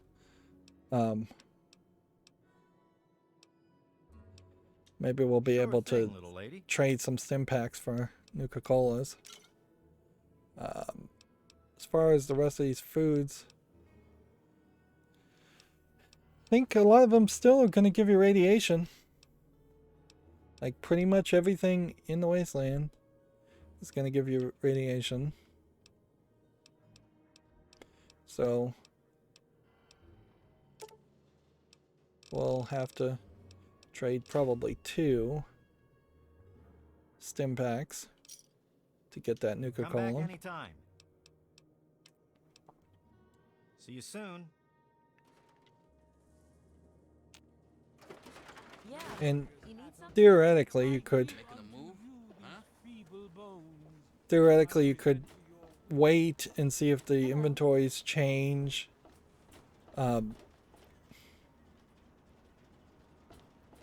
Seems like you can walk into anybody's house during the daytime and it's not considered a bad thing.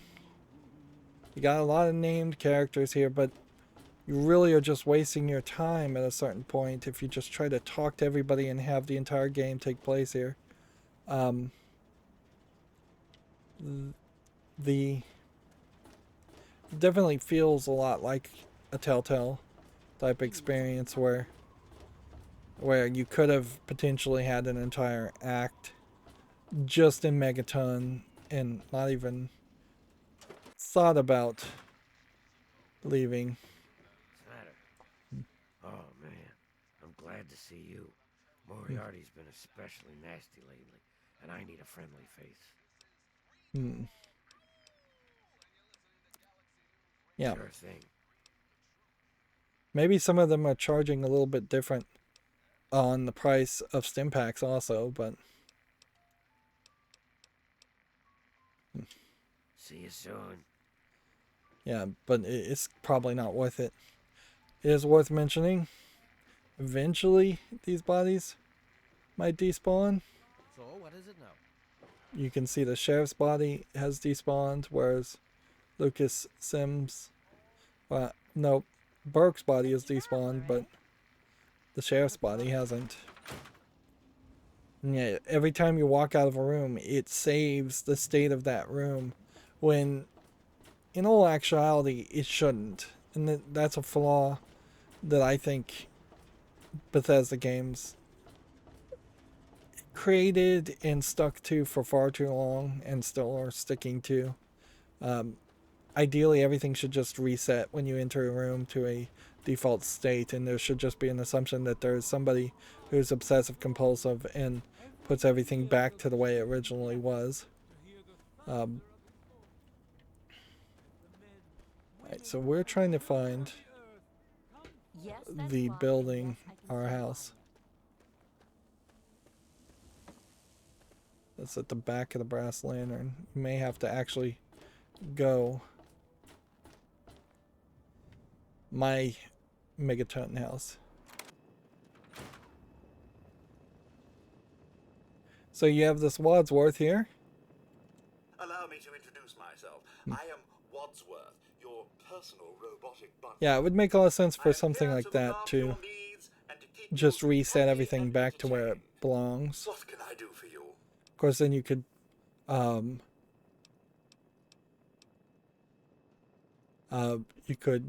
potentially have a building that resets, and then you just steal all the very low level items from that building and go sell them, and then the building would reset and you sell the items. But it kind of doesn't matter because most of the low level items that are in a building are not worth carrying around. I could get a haircut here.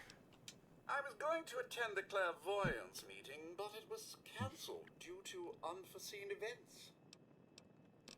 Right. If there's anything you require So further, feel Wadsworth free to ask, madam. will let us buy things from him to decorate.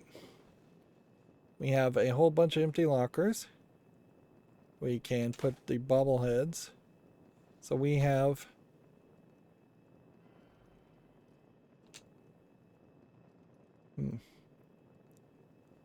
like you're not losing these perks or anything, but this does give you a general idea of how we've done a fairly good job. You have one for each of the specials, and then one for each of the skills, I would suspect, or maybe fewer than one for each of the skills. And you're not losing that perk by putting them on the stand, you're just getting them out of your inventory. You could take all of this stuff if you were desperate for cash, but honestly, trying to sell all of this at storefronts is kind of crazy because it's just not worth it. So we need a system right now to store some inventory stuff. I don't think there's a bobblehead or anything inside your house. Your house is basically the exact same floor structure and layout as the other houses we've seen.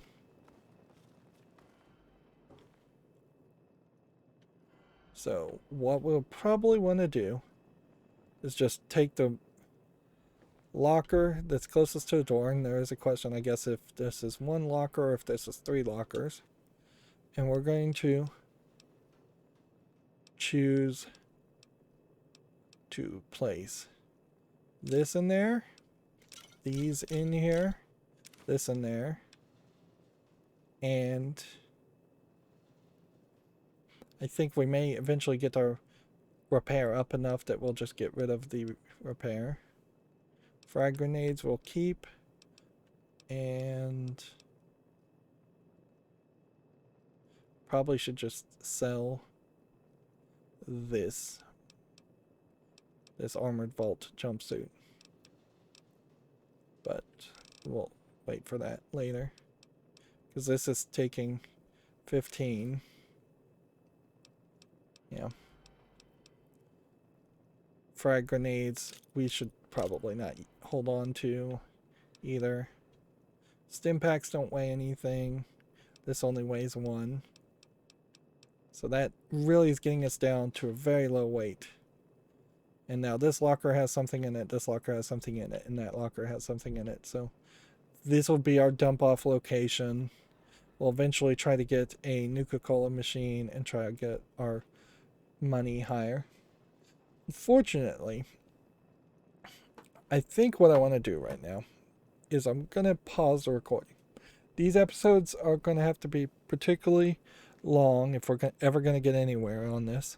And it's not going to be just following a walkthrough, although the first 2 episodes seem to be around that. But I'm going to pause this recording, take a break for myself, maybe suggest the same for you, and then I'll be right back to continue down the path of the walkthrough. And finally, maybe by the time we get to the end of this episode, we will be ready to just start playing the game in earnest. Be right back. Okay, I'm back. So we may take a break in almost every episode. We may not. It'll just be kind of random whether I need to take a break or not. I should also mention the Nuka-Cola Quantums. Nuka-Colas won't go bad because they're not in a refrigerator. One pretty much assumes these refrigerators, if they're working at all, they're working at very low formats. There is kind of an inconsistency here as far as, is there electricity in this world or not? It seems like sorta, but only at very limited setups here. That there are lighting sources that run on electricity, refrigerators that run on electricity, but then if you're going to try and get any kind of heat, there's no ovens, no ranges in this building, at least. Seems like mostly everything is being eaten raw. So there is definitely bad design here, and a lot of lessons that could have been learned and just weren't learned, in my opinion. Like, even how to get to this building is kind of weird because you have to come to Megaton and then work your way from this point where you're always going to enter, and then kind of wonky work your way up here and then up here. Whereas would have just kind of made more sense if there was a door right here on this wall, and that was the entrance. It also kind of, when you loads you in not right at this wall, but more loads you in kinda here, which just means this whole area is kind of either wasted space or it's used to potentially start loading the massive outside world, which is a much bigger map. But yeah, I tried really hard to start the quest with Colin Moriarty and the drug lady, which I had already met, and couldn't do it. Whereas when I walked in Megaton, I was immediately given a conversation with the sheriff, but I wasn't forced specifically into I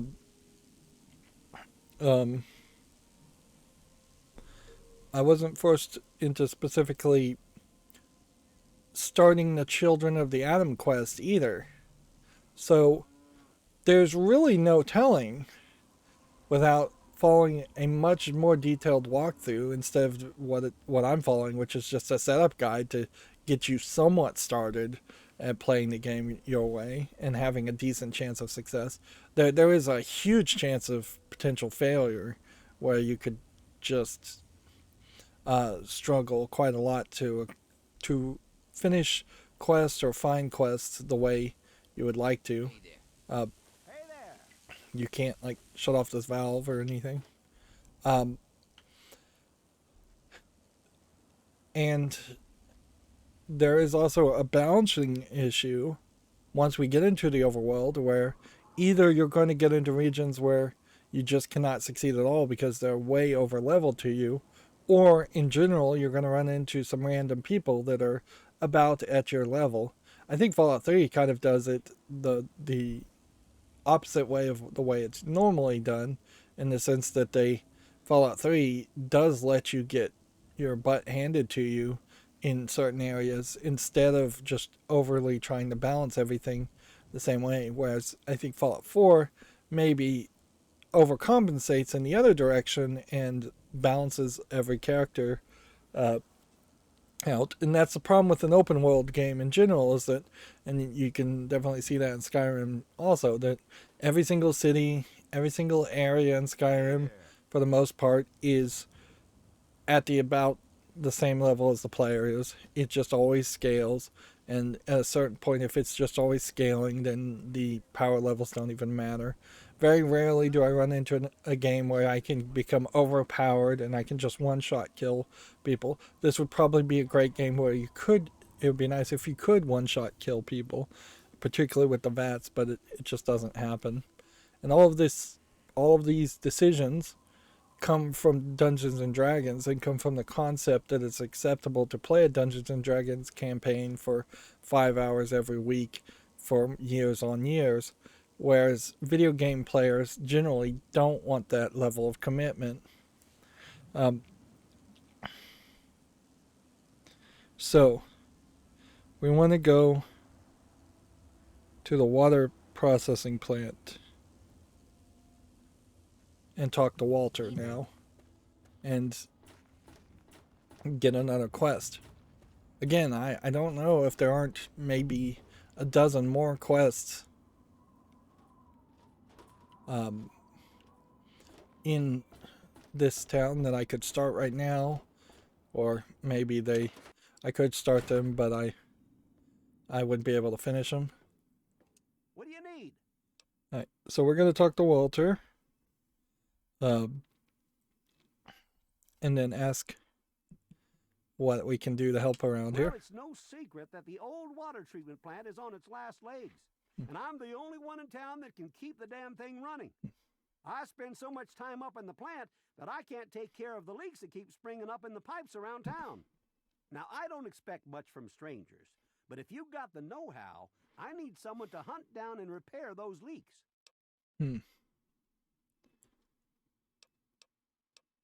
Let's see. From the pressure in the plant, my guess is that there are 3 of them scattered around town. Check along the pipes and the valves, but they might be a bit tricky to spot.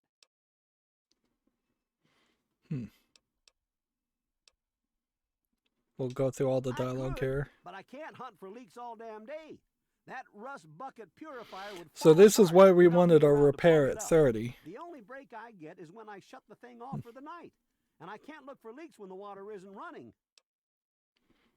I hope you can help. If folks knew how bad it was getting up here, well, I don't know what would happen. Well, back to work. There is a weirdness here where it's like, what's the word around town is just like your default. I don't know what to do. Give me a hint prompt that you can ask any character. Where you would logically kind of think that that would be just your answer. So now I can. Alright, let's just attempt to fix it. Was our repair at 30? Yes, our repair is at 40. Good. So this is another quest that's kind of trying to, there we can see some water there. It's kind of trying to get you to walk around the city. And we can see it's becoming nighttime again, and yeah, that's not really helpful for it to swing so wildly between daytime and nighttime. Plenty of RPGs are more than willing to just have a a city lock its location. Well, there's an example of glitchiness. Did she just fall to her death? Nope, she's fine.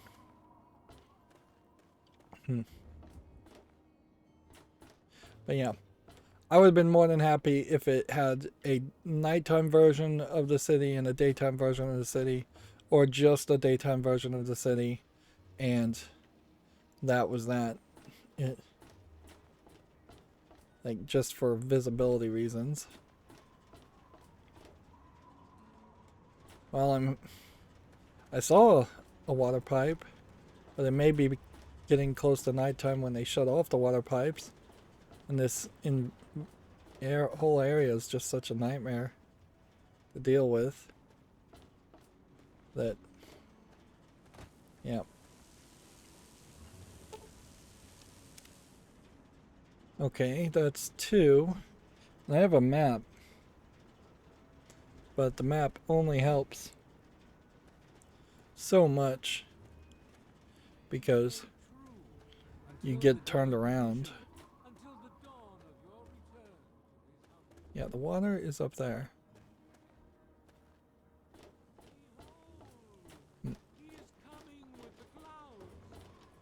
And I would suspect there might be some quests here that are just above the level of what you could do. And so the walkthrough is probably just not mentioning those quests. There's the Armory.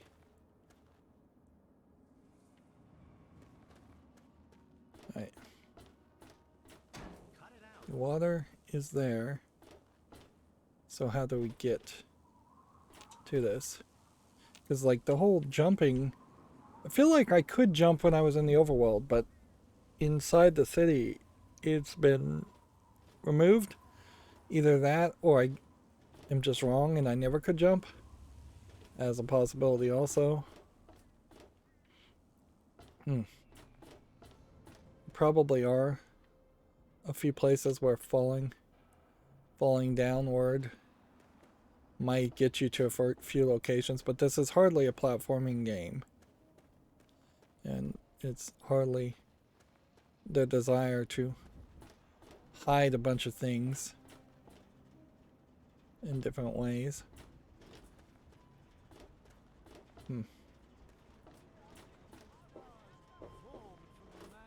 Alright. Let's just go in here and see if maybe there's another exit. Empty soda bottles will probably be the only thing you ever find. in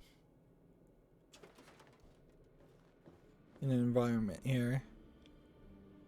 And hacking a terminal, all that. I think we'll probably not do that until we're done with the walkthrough.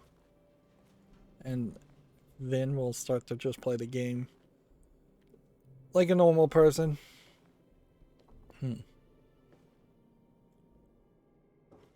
But yeah, as a concept, potentially having the actual game hold your hand for 2 hours and then putting you out in the wastelands to theoretically mess up as much as you think possibly could, or want to, is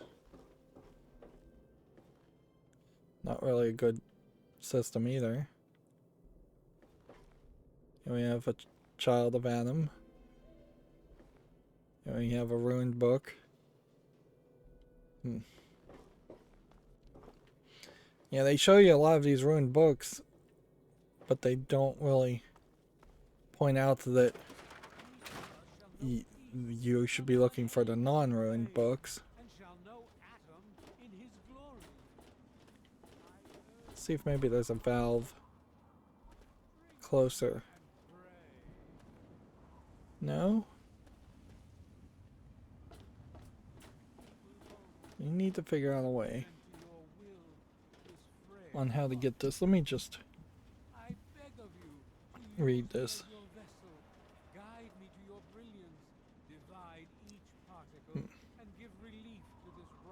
Says, back down the ramp to the door to the crater side supply, directly left, jumping over the railing and onto the roofs.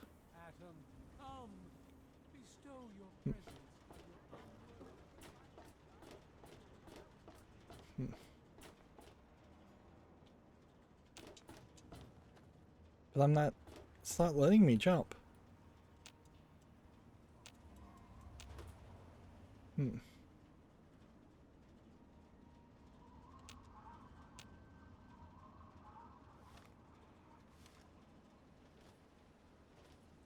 Do I have a crippled limb? Let's check that. Limbs.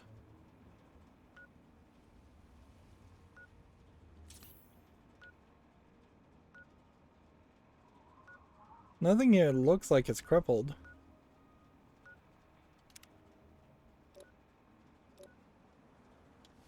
I have a status effect of being crippled. Controls. Action mapping. Jump is Y. Okay. Alright, well that explains why it's not working, is I'm pressing A to jump because I expect A to be jump, and it's actually not.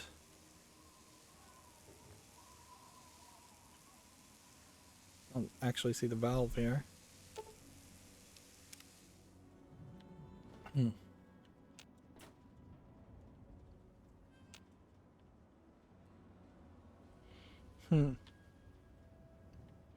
Yeah, it would make a lot of sense to have A button be jump and activate, and yet that's not how this is set up. It just wasted the stim pack, by the way, in case you didn't catch that. I don't want to get any radiation, since theoretically right now my radiation is at 0.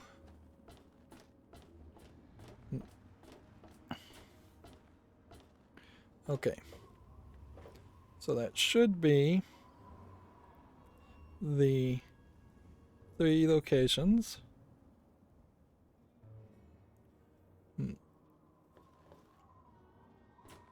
That needed to be fixed.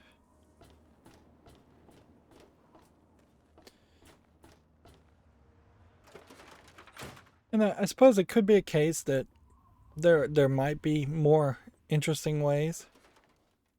Alto just walks out on me. What do you need?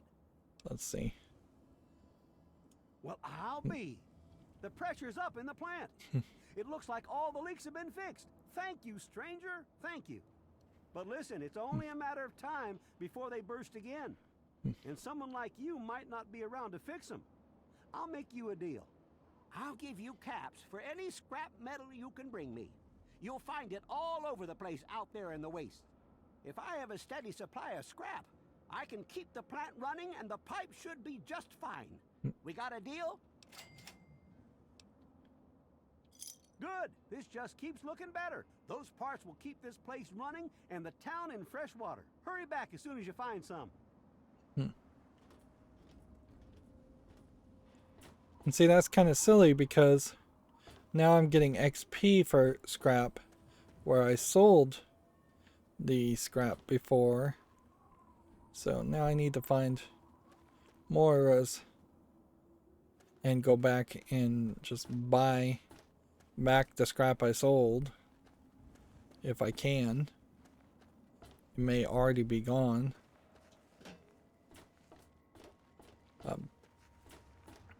Yeah, I would totally kind of believe if there were... I really hope you're not thinking of breaking into there. Looking for Moira's. You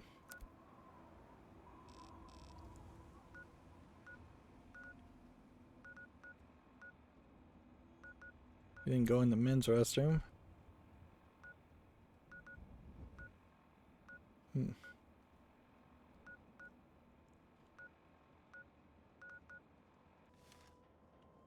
Okay. I think this is it. So right now it's like 11:30. And I don't think there's any benefit at all for... Let's see if we go 6 hours. I don't think there's a chance that all the inventory resets after about 6 hours.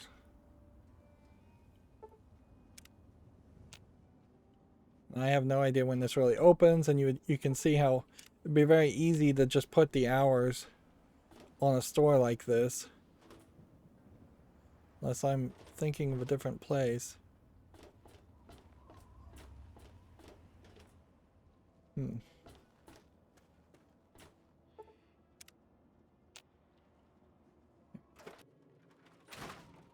Here she is. So let's see if... So, how's the scabbing been? Got the food medicine from that super duper mart? Not yet.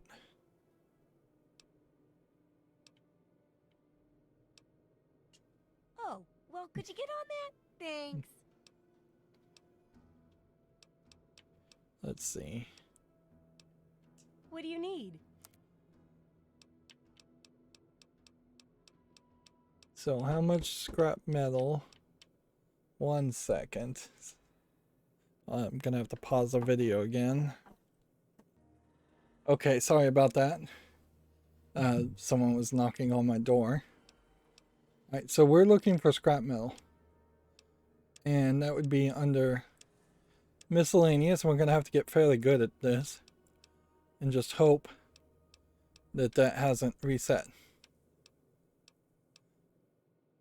And by the looks of it, seems like it probably has reset. Like, we have energy cells here, and so if we got into energy weapons really early, it makes some sense there. There might even be an argument on buying more leather armor. Like, we've got enough money for that. If they had some Nuka-Colas, there'd also be maybe an argument for buying that.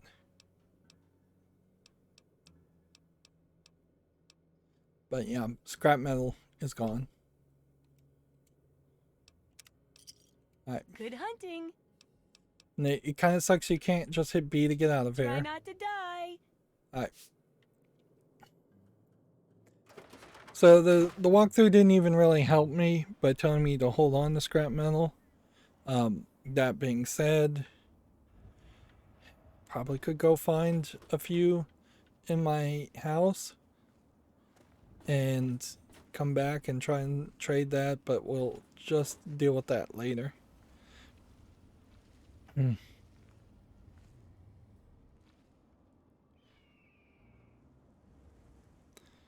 So,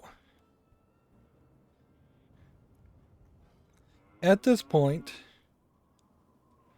it wants me to start the next quest, which is the replicated man, which we can actually start by being back in Craterside Supply. We didn't need to execute.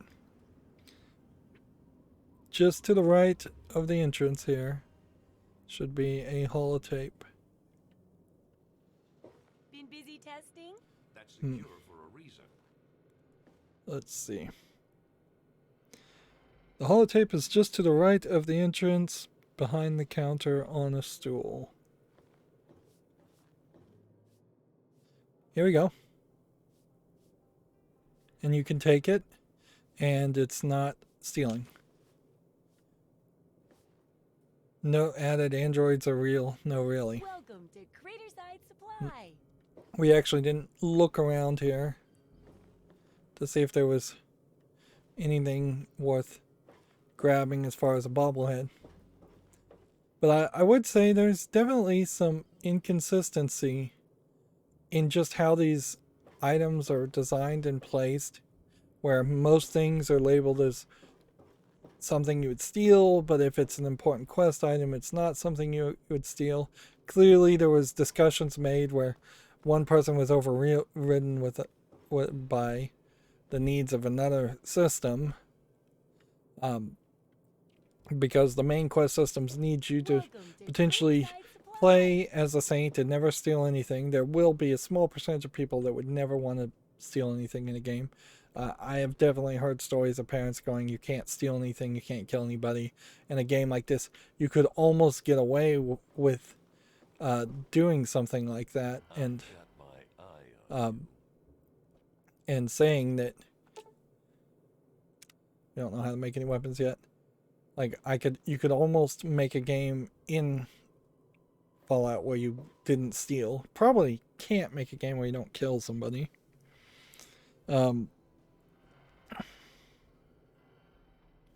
So, to start the replicated man, we just go and play the audio. You've heard those rumors about androids. You know, those synthetic men they supposedly make up north in the Commonwealth? Well, a friend of a friend knows a guy that met one. No, really, it's true. He's running away from his masters. Word is he's looking for a doctor to do some kind of surgery and a computer programmer of some kind. Can you believe that? Let me know if you hear something.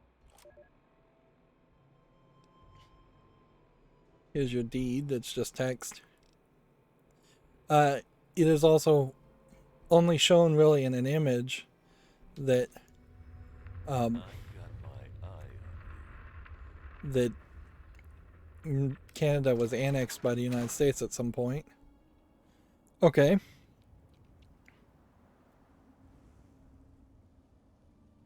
So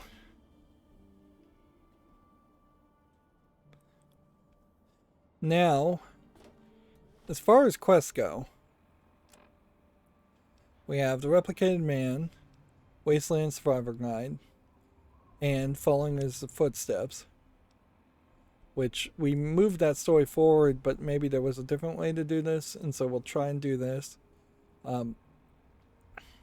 Then you have several of these that are like DLC things that you don't really want to do right now, and they're not getting labeled as DLC when they really should. Or even better yet, they'd be better off if they were just labeled with a specific recommended level. Alright. So the way the walkthrough suggests this, and I may not actually be able to do this. Yeah, let's check out the men's restroom. Probably not really worth it to run in here. You probably are not going to find scrap metal. Interesting, there's a bathtub in the men's restroom and not one in the female restroom, which seemingly there aren't private bathrooms in any of these buildings, which I think they kind of did that in Skyrim too, but they didn't even bother to put in restrooms in that case.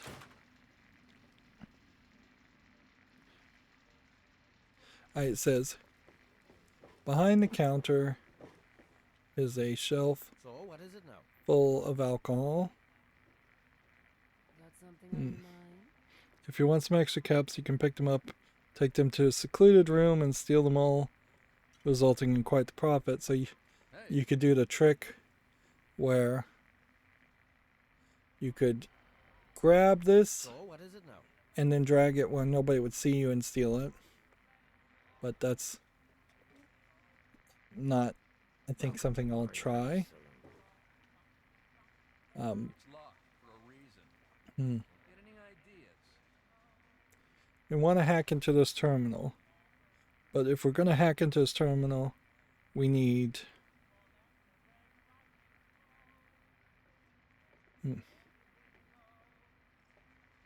Looking for a drink? You've come to the right place.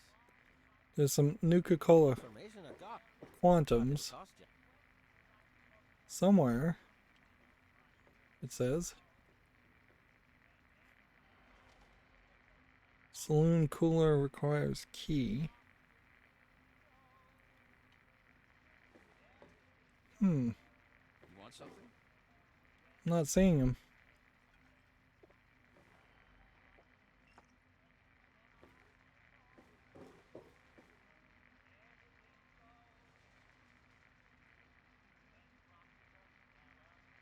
Looking for a drink? You've come to the right place. It says behind the counter inside is a shelf full of alcohol. Looking's free. The rest will cost ya.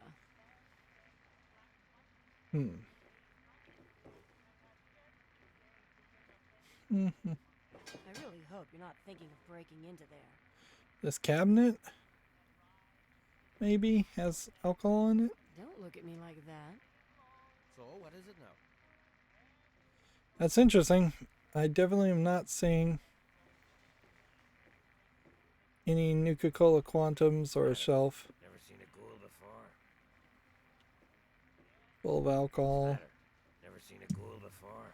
Am I in the right building? Yes. Moriarty Saloon. That's where we are. Problem? So things must have just changed. Or they pulled some kind of trick. Here's another character. Probably a prostitute. So you have a nice looking bed compared to the other kinds of beds. See, this is just labeled as bed, but this is labeled as my bed. Shack door. Bed. Even sleeping in the wrong place is considered a crime, considered bad. Somebody really needed to spell out the rules and the laws of the Outland. That's secure for a reason. Don't look at me like that. I guess there is a bit of a private toilet here. Not particularly private.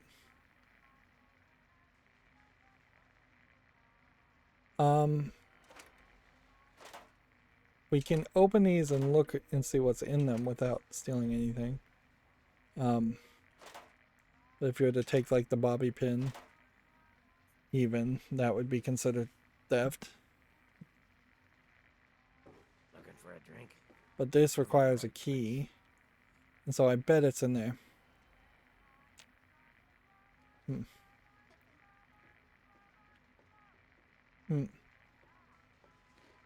So, what is it now?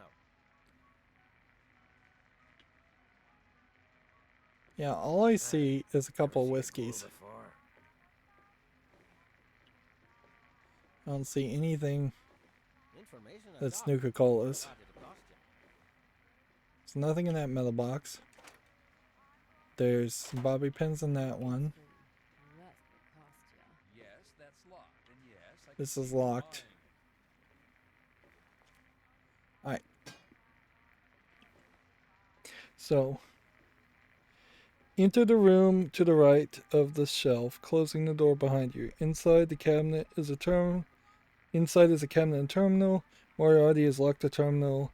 You need a science skill of 50 to hack into it. Let's see if we have a science skill of 50. Nope. Rydo also has conveniently hid the password to his terminal in the lock cabinet beside it. Pick the lock on the cabinet, steal the password, access the terminal. Go to Visitors James Vault 101, read through the notes upon exiting. Following his footsteps will update telling you to find Galaxy News Radio marked on the map. So, Got something on your mind? I could hack this, I could lockpick this, and then hack this, but we've already moved the story forward. So there's kind of no reason to do that. And yeah, I wouldn't be surprised if there was a patch that just got rid of those Nuka-Colas. Or we bought the Nuka-Colas from him. I bet that's what we did, is we bought the Nuka-Colas from him. Let's see if... I don't recognize you. Let's talk to You this in character. town or something?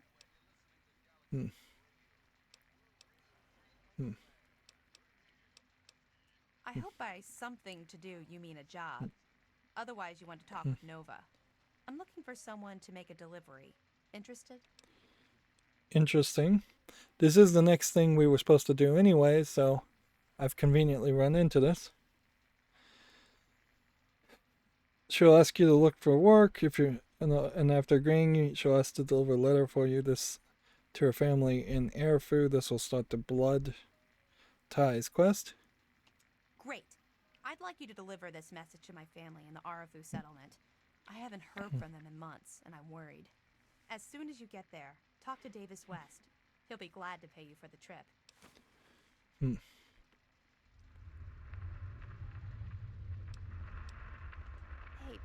thanks again for doing this for me. It means a lot. So that's another quest started. And then the last thing to do in this guide, and boy has it been exhaustive, really. It's been like nearly 5 hours to just kind of get you set up somewhat. And I don't know how many of these quests I really would have found, because I kind of been playing this game in a way I don't really want to play. Like, I don't want to have to find out what this guy's deal is and talk to him. I don't want to have to talk to every single named character looking for quests. I want to spend a lot more time in this first 5 hours running around in the open world shooting people. I haven't had an opportunity to even try to shoot anybody in hours, and barely any of it. And when you have the more tutorialized section of the Vault 101 content, there was a lot more fighting going on, but the city just really puts not even a speed bump, but just full-on brakes on the action of this RPG and turns it into just a visual novel, for lack of a better term, a choose-your-own-adventure dialogue thing.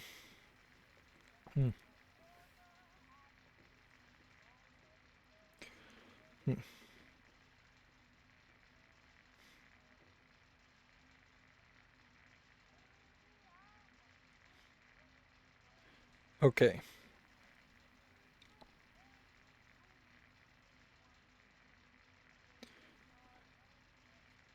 So,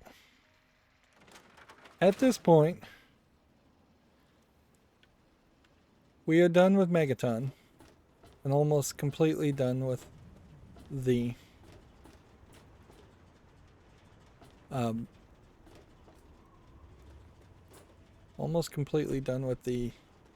inventory, the tutorial.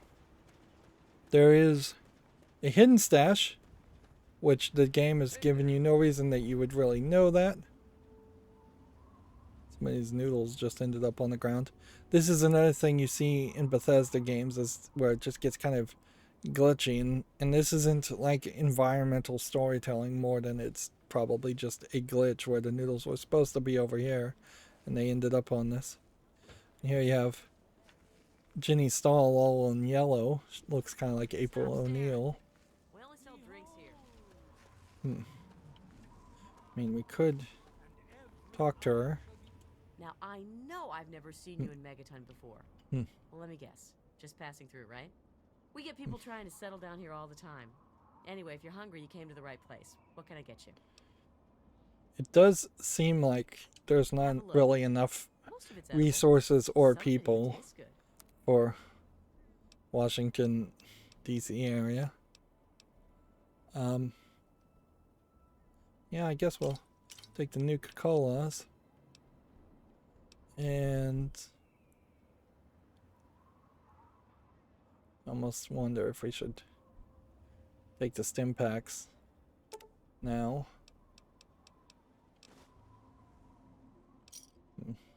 Enjoy. Come back if you need. But yeah, there definitely are some things that it's no surprise mods are as popular as they are, because it is fairly obvious that you will run into things that could be just slightly addressed and improved on these interfaces, so that you can why is X not, but X was the one where you disarmed.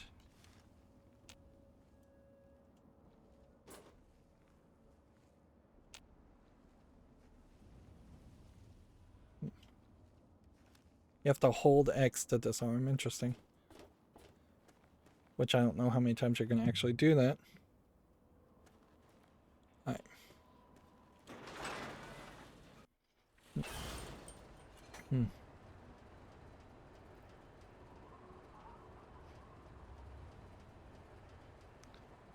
Okay. So we're back into the outside. Notice there really wasn't a big load there, which that's kind of surprising. Looks like we've got some traders. Giant Ant as a character. Good to see you. Dockhoff, Caravan Guard, and Brahmin.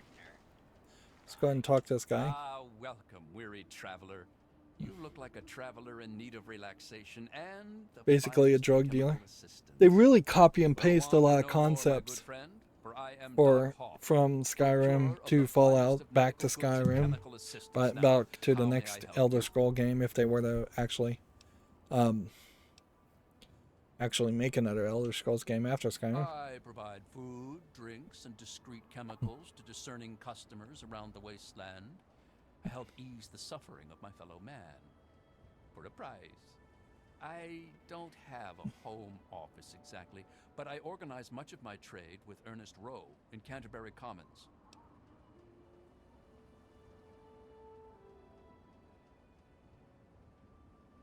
Let's see what the good doctor has in his magic bag, shall we?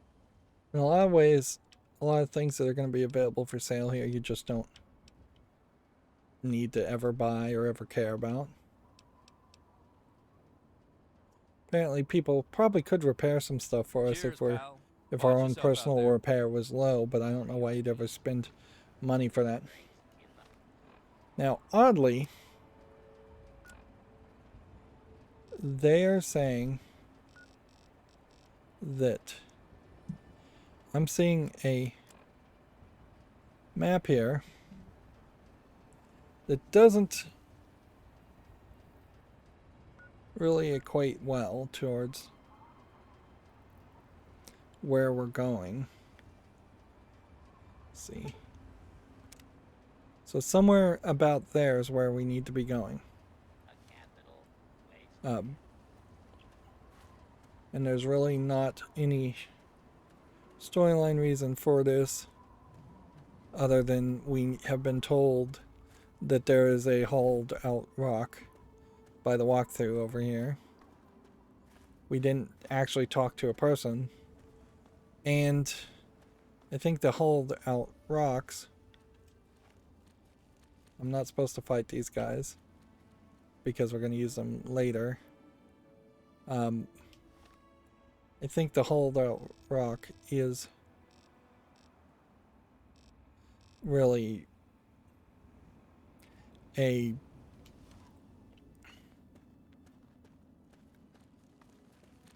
says don't even harm them. Really is just like a rock, and there's no big difference between them.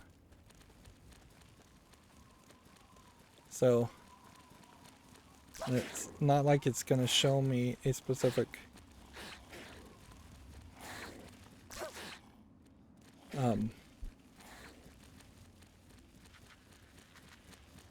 these guys can't reach me. Oh, they're getting close.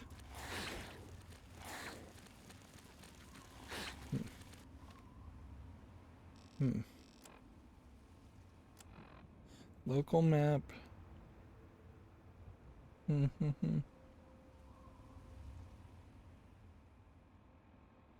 It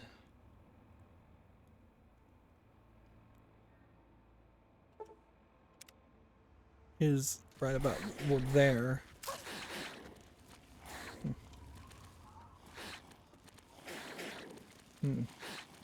So now not only do I have to kind of look for it, but I also have to avoid dying and figuring out this whole system.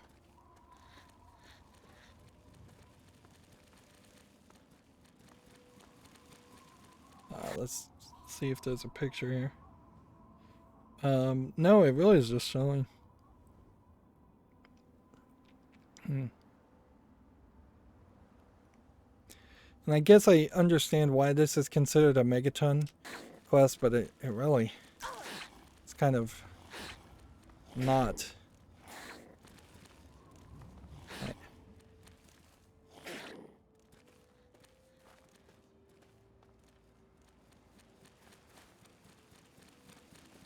I got these guys all chasing after me. Now two of them are fighting, two different creatures are fighting each other. The same species won't fight amongst themselves, I don't think, in Skyrim games, but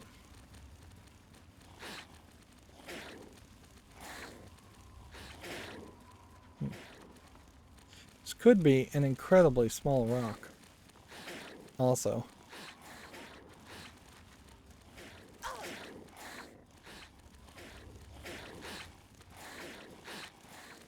I'm taking a significant amount of damage here. Now time does pause when you go to your map, so that is slightly helpful.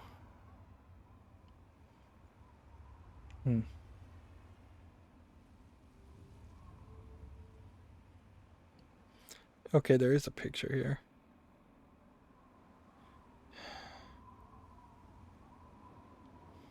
There's a little tree in front of it. But yeah, in a lot of ways this is kind of closer to cheating than I think you normally would want. My cursor is somewhat right. But yeah, it's a little more cheating than I think you really would want, because the truth of it is, the reason why there's a hollowed out rock here is not so much because they expected you to randomly find it, but because they left this as a way of a debug. Which we've seen this is done in other Skyrim games too, or Bethesda games. There we go. There we go. Note added as requested.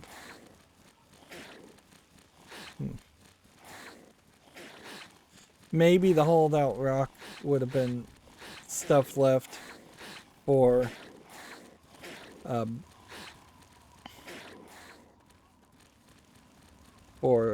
blowing up Megaton, since at some point if you do blow up Megaton you can just never enter it. And this is, you can see, a very big part of the map just being blocked off.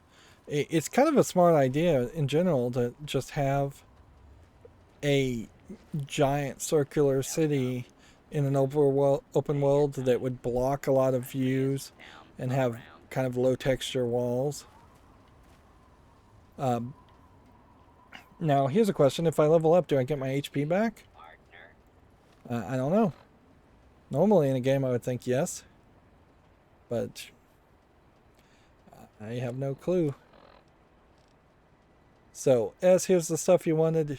If one asks where you got it, say it was a gift from your grandma's. Happy hunting, E. So, no quest around that. And we need to zoom out. We can kind of see how now we have started to open the path where we could go this way and this way. Now, this right here is the end of the game, and they really don't tell you that. And this whole section really over here where it's more Washington DC is really dangerous.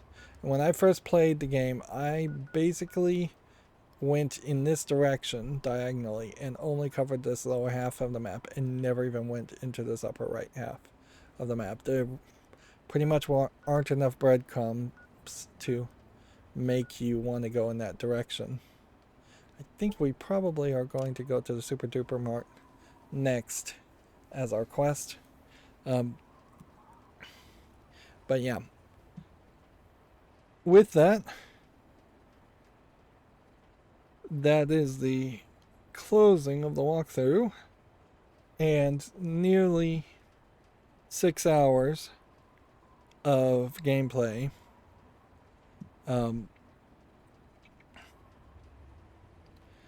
To get you started, or get me started. So the question asked, was it worth it? Currently, we could use a stim pack. We've got a lot.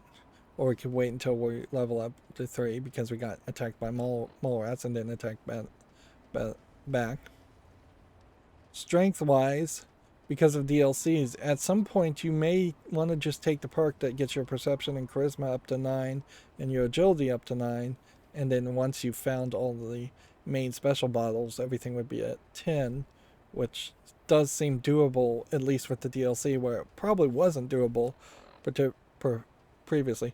It's kind of crazy that even in the Game of the Year edition, even years later, you still can't get past level 30. I think Borderlands had similar limitations on the max levels, but Borderlands did it in a much better way. In a lot of ways, I think Borderlands is probably a better game. If you could take the gameplay style of Borderlands and the story of Fallout and mix those two together, you probably would have a very good high action run and gun shooter or game with RPG elements, whereas Fallout 3 and 4 and probably New Vegas 2 still lean a little too heavy to the role-playing concept, which I'm not in that category of players that really cares much about role-playing. Eventually, our barter would go up, or we'd put points in barter to get it up higher. So that would help us. But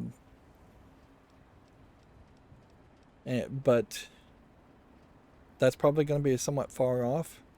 Meanwhile, you're going to kind of constantly run into situations where you'd like your speech higher. And now that we're on our own, I think I will bring that up. And you're going to want your lockpick to be higher. You probably shouldn't go with just speech and lockpick alone, though, because that's going to be weird. Repair going higher would get you more caps, but at a certain point, I'm not sure if that's a closed loop where you would get more items and hoard and then repair those same items, those duplicate items, to get more caps. I think there's kind of a limitation on just what you can spend money on and what caps you can really earn. So getting repair a lot higher probably is not what you should do. Getting your medicine higher would save you some caps, but 50 is probably a good place to just leave it. Sneak maybe is something to consider, but I think mostly you just should follow the guide's instructions and pour everything into small guns and medicine, and then that lets you get back towards that concept of being a run and gun player. We're only at level 3. We need 300 more XP to level up. We've got the Black Widow ability, we've got the intensive training ability, we've got rad regeneration ability. We've only completed 5 quests. We'll probably, by the time we're done with the game, we'll complete somewhere around 60 or 70 quests that are bigger quests.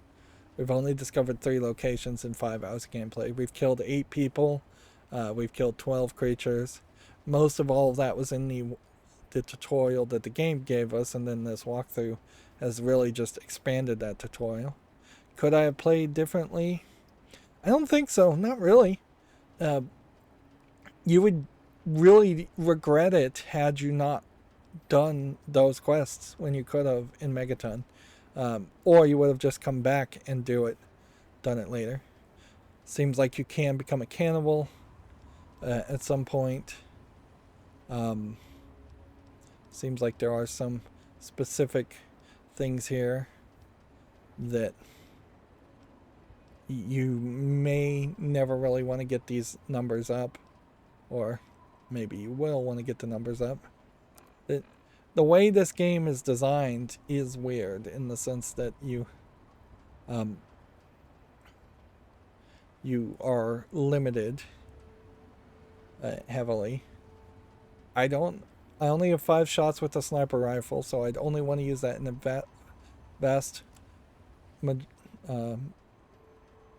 just like a vast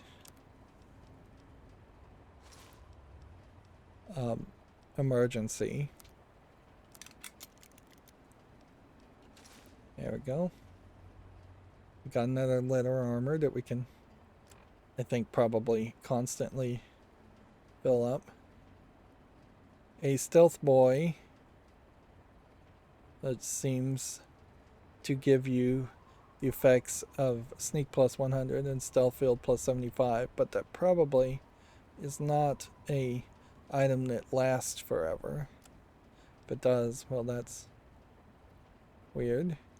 We can't read this sealed envelope. Ammo in general we'll probably hold on to forever because it's just no reason.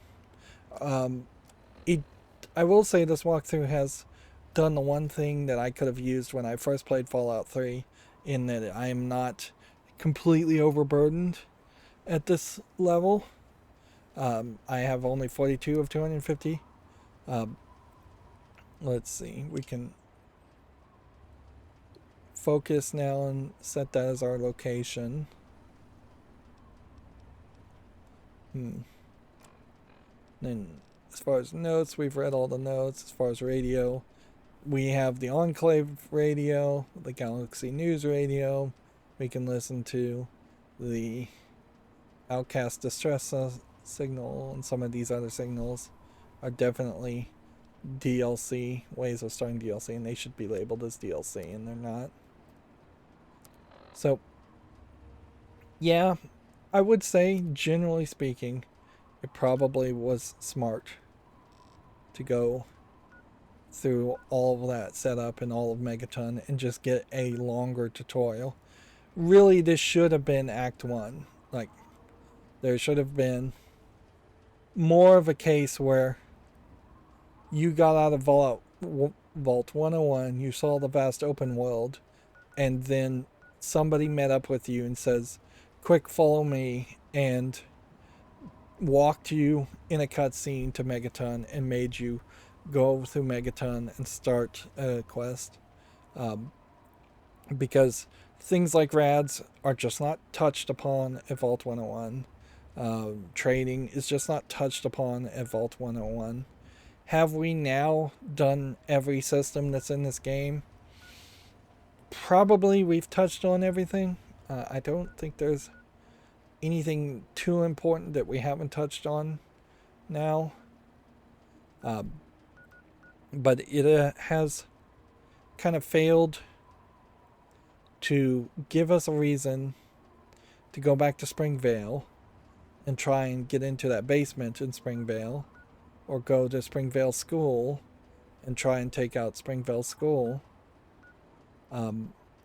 So now we open up what I think they wanted to be a very deliberate and thought out tangled web of breadcrumbs that would send us from one place to another place very far away, and on the path of walking from one place to the other place we would find some other things and discover new places and level up just because we find new things. I do like the idea of leveling up for discovering new areas. That's not something that I had ever seen before playing Fallout 3, but it doesn't happen quite enough to feel great.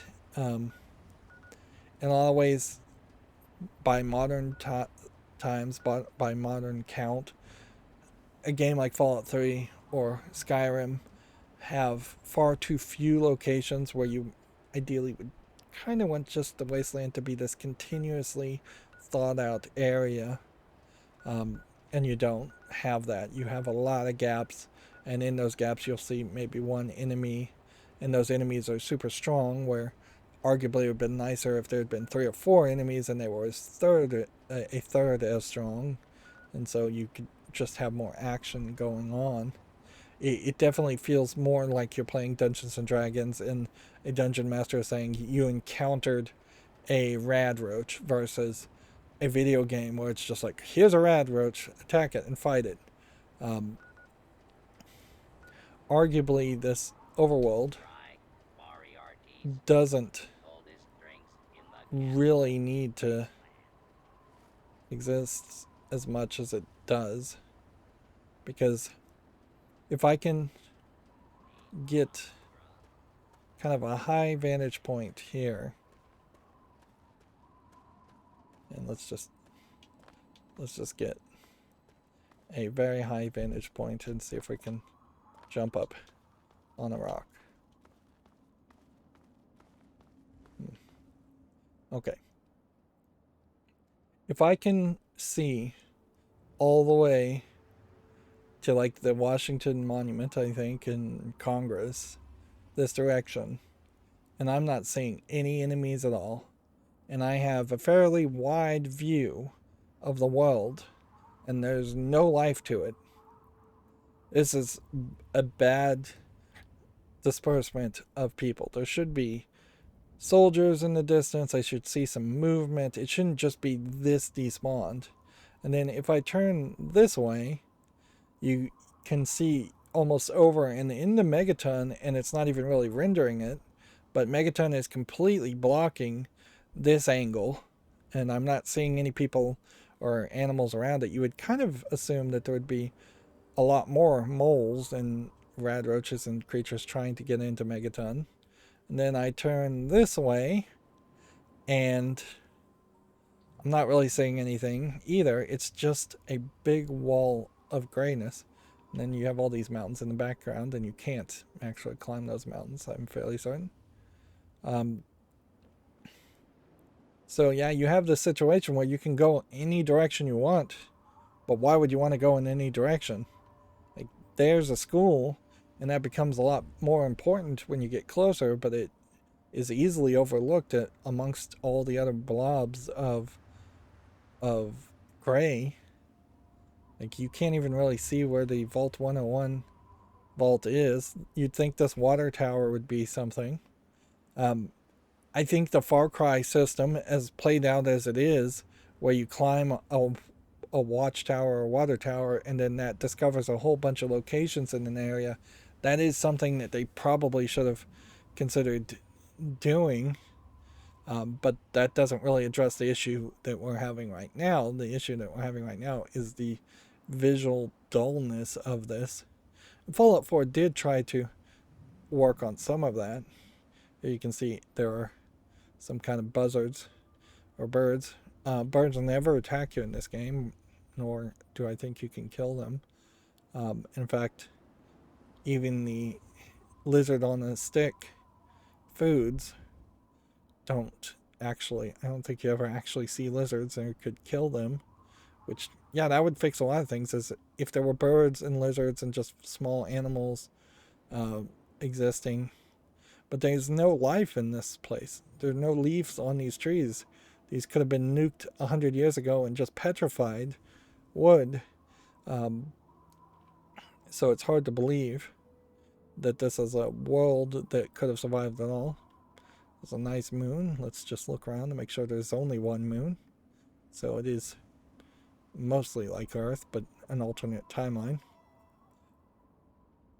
Alright, well, I don't want to meander too much. We will now, in the next recording, start playing in earnest. We'll go to the Super Duper Mart. We will try to find food and medicine.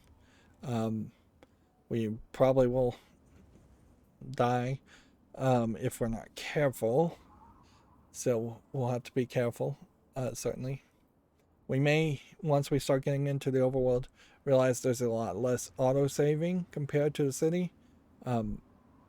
And that might be an issue, so we may have to just save a lot. That is one of the things that the walkthrough said at the very beginning, is save a lot, save after every conflict even. I'm not going to bother to do that, but yeah, I could definitely see where that would become an issue. Where you could die in the overworld and then you'd have to wander around quite a bit. My goals going forward is to now kind of speedrun the game, never become over encumbered, try real hard not to die, try not to get OCD about things, and try and collect everything and all. I'm not going into this from the perspective that I want to get every single bobblehead, even every single special bobblehead, because now I no longer have a walkthrough guide that will tell me. Plus, there's no quest or map inside the game that shows you those things. So, those may be the only 2 bobbleheads I ever get throughout the entire game. The number of bobbleheads probably directly relates to the number of actually important locations in the game. And if there was just a fast travel system where you had to travel from a dungeon to a city like Megaton to a dungeon, and there was no overworld, and each environment there was one bobblehead to collect, I'd probably be okay with that in retrospect. But that's kind of the problem too, is like years later you can look at Fallout 3 and see all of its flaws, but it was groundbreaking when it came out, and it had to experiment with this. Some game had to experiment with these ideas first and foremost. It's just now they've been played out and the better ideas have been created.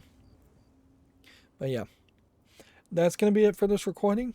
Hopefully going forward we'll have kind of shorter episodes too. Try and stick to something closer to 2.5 hours per episode.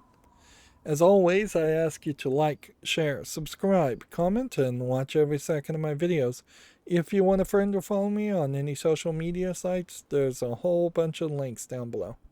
Thank you for watching. Have a good evening.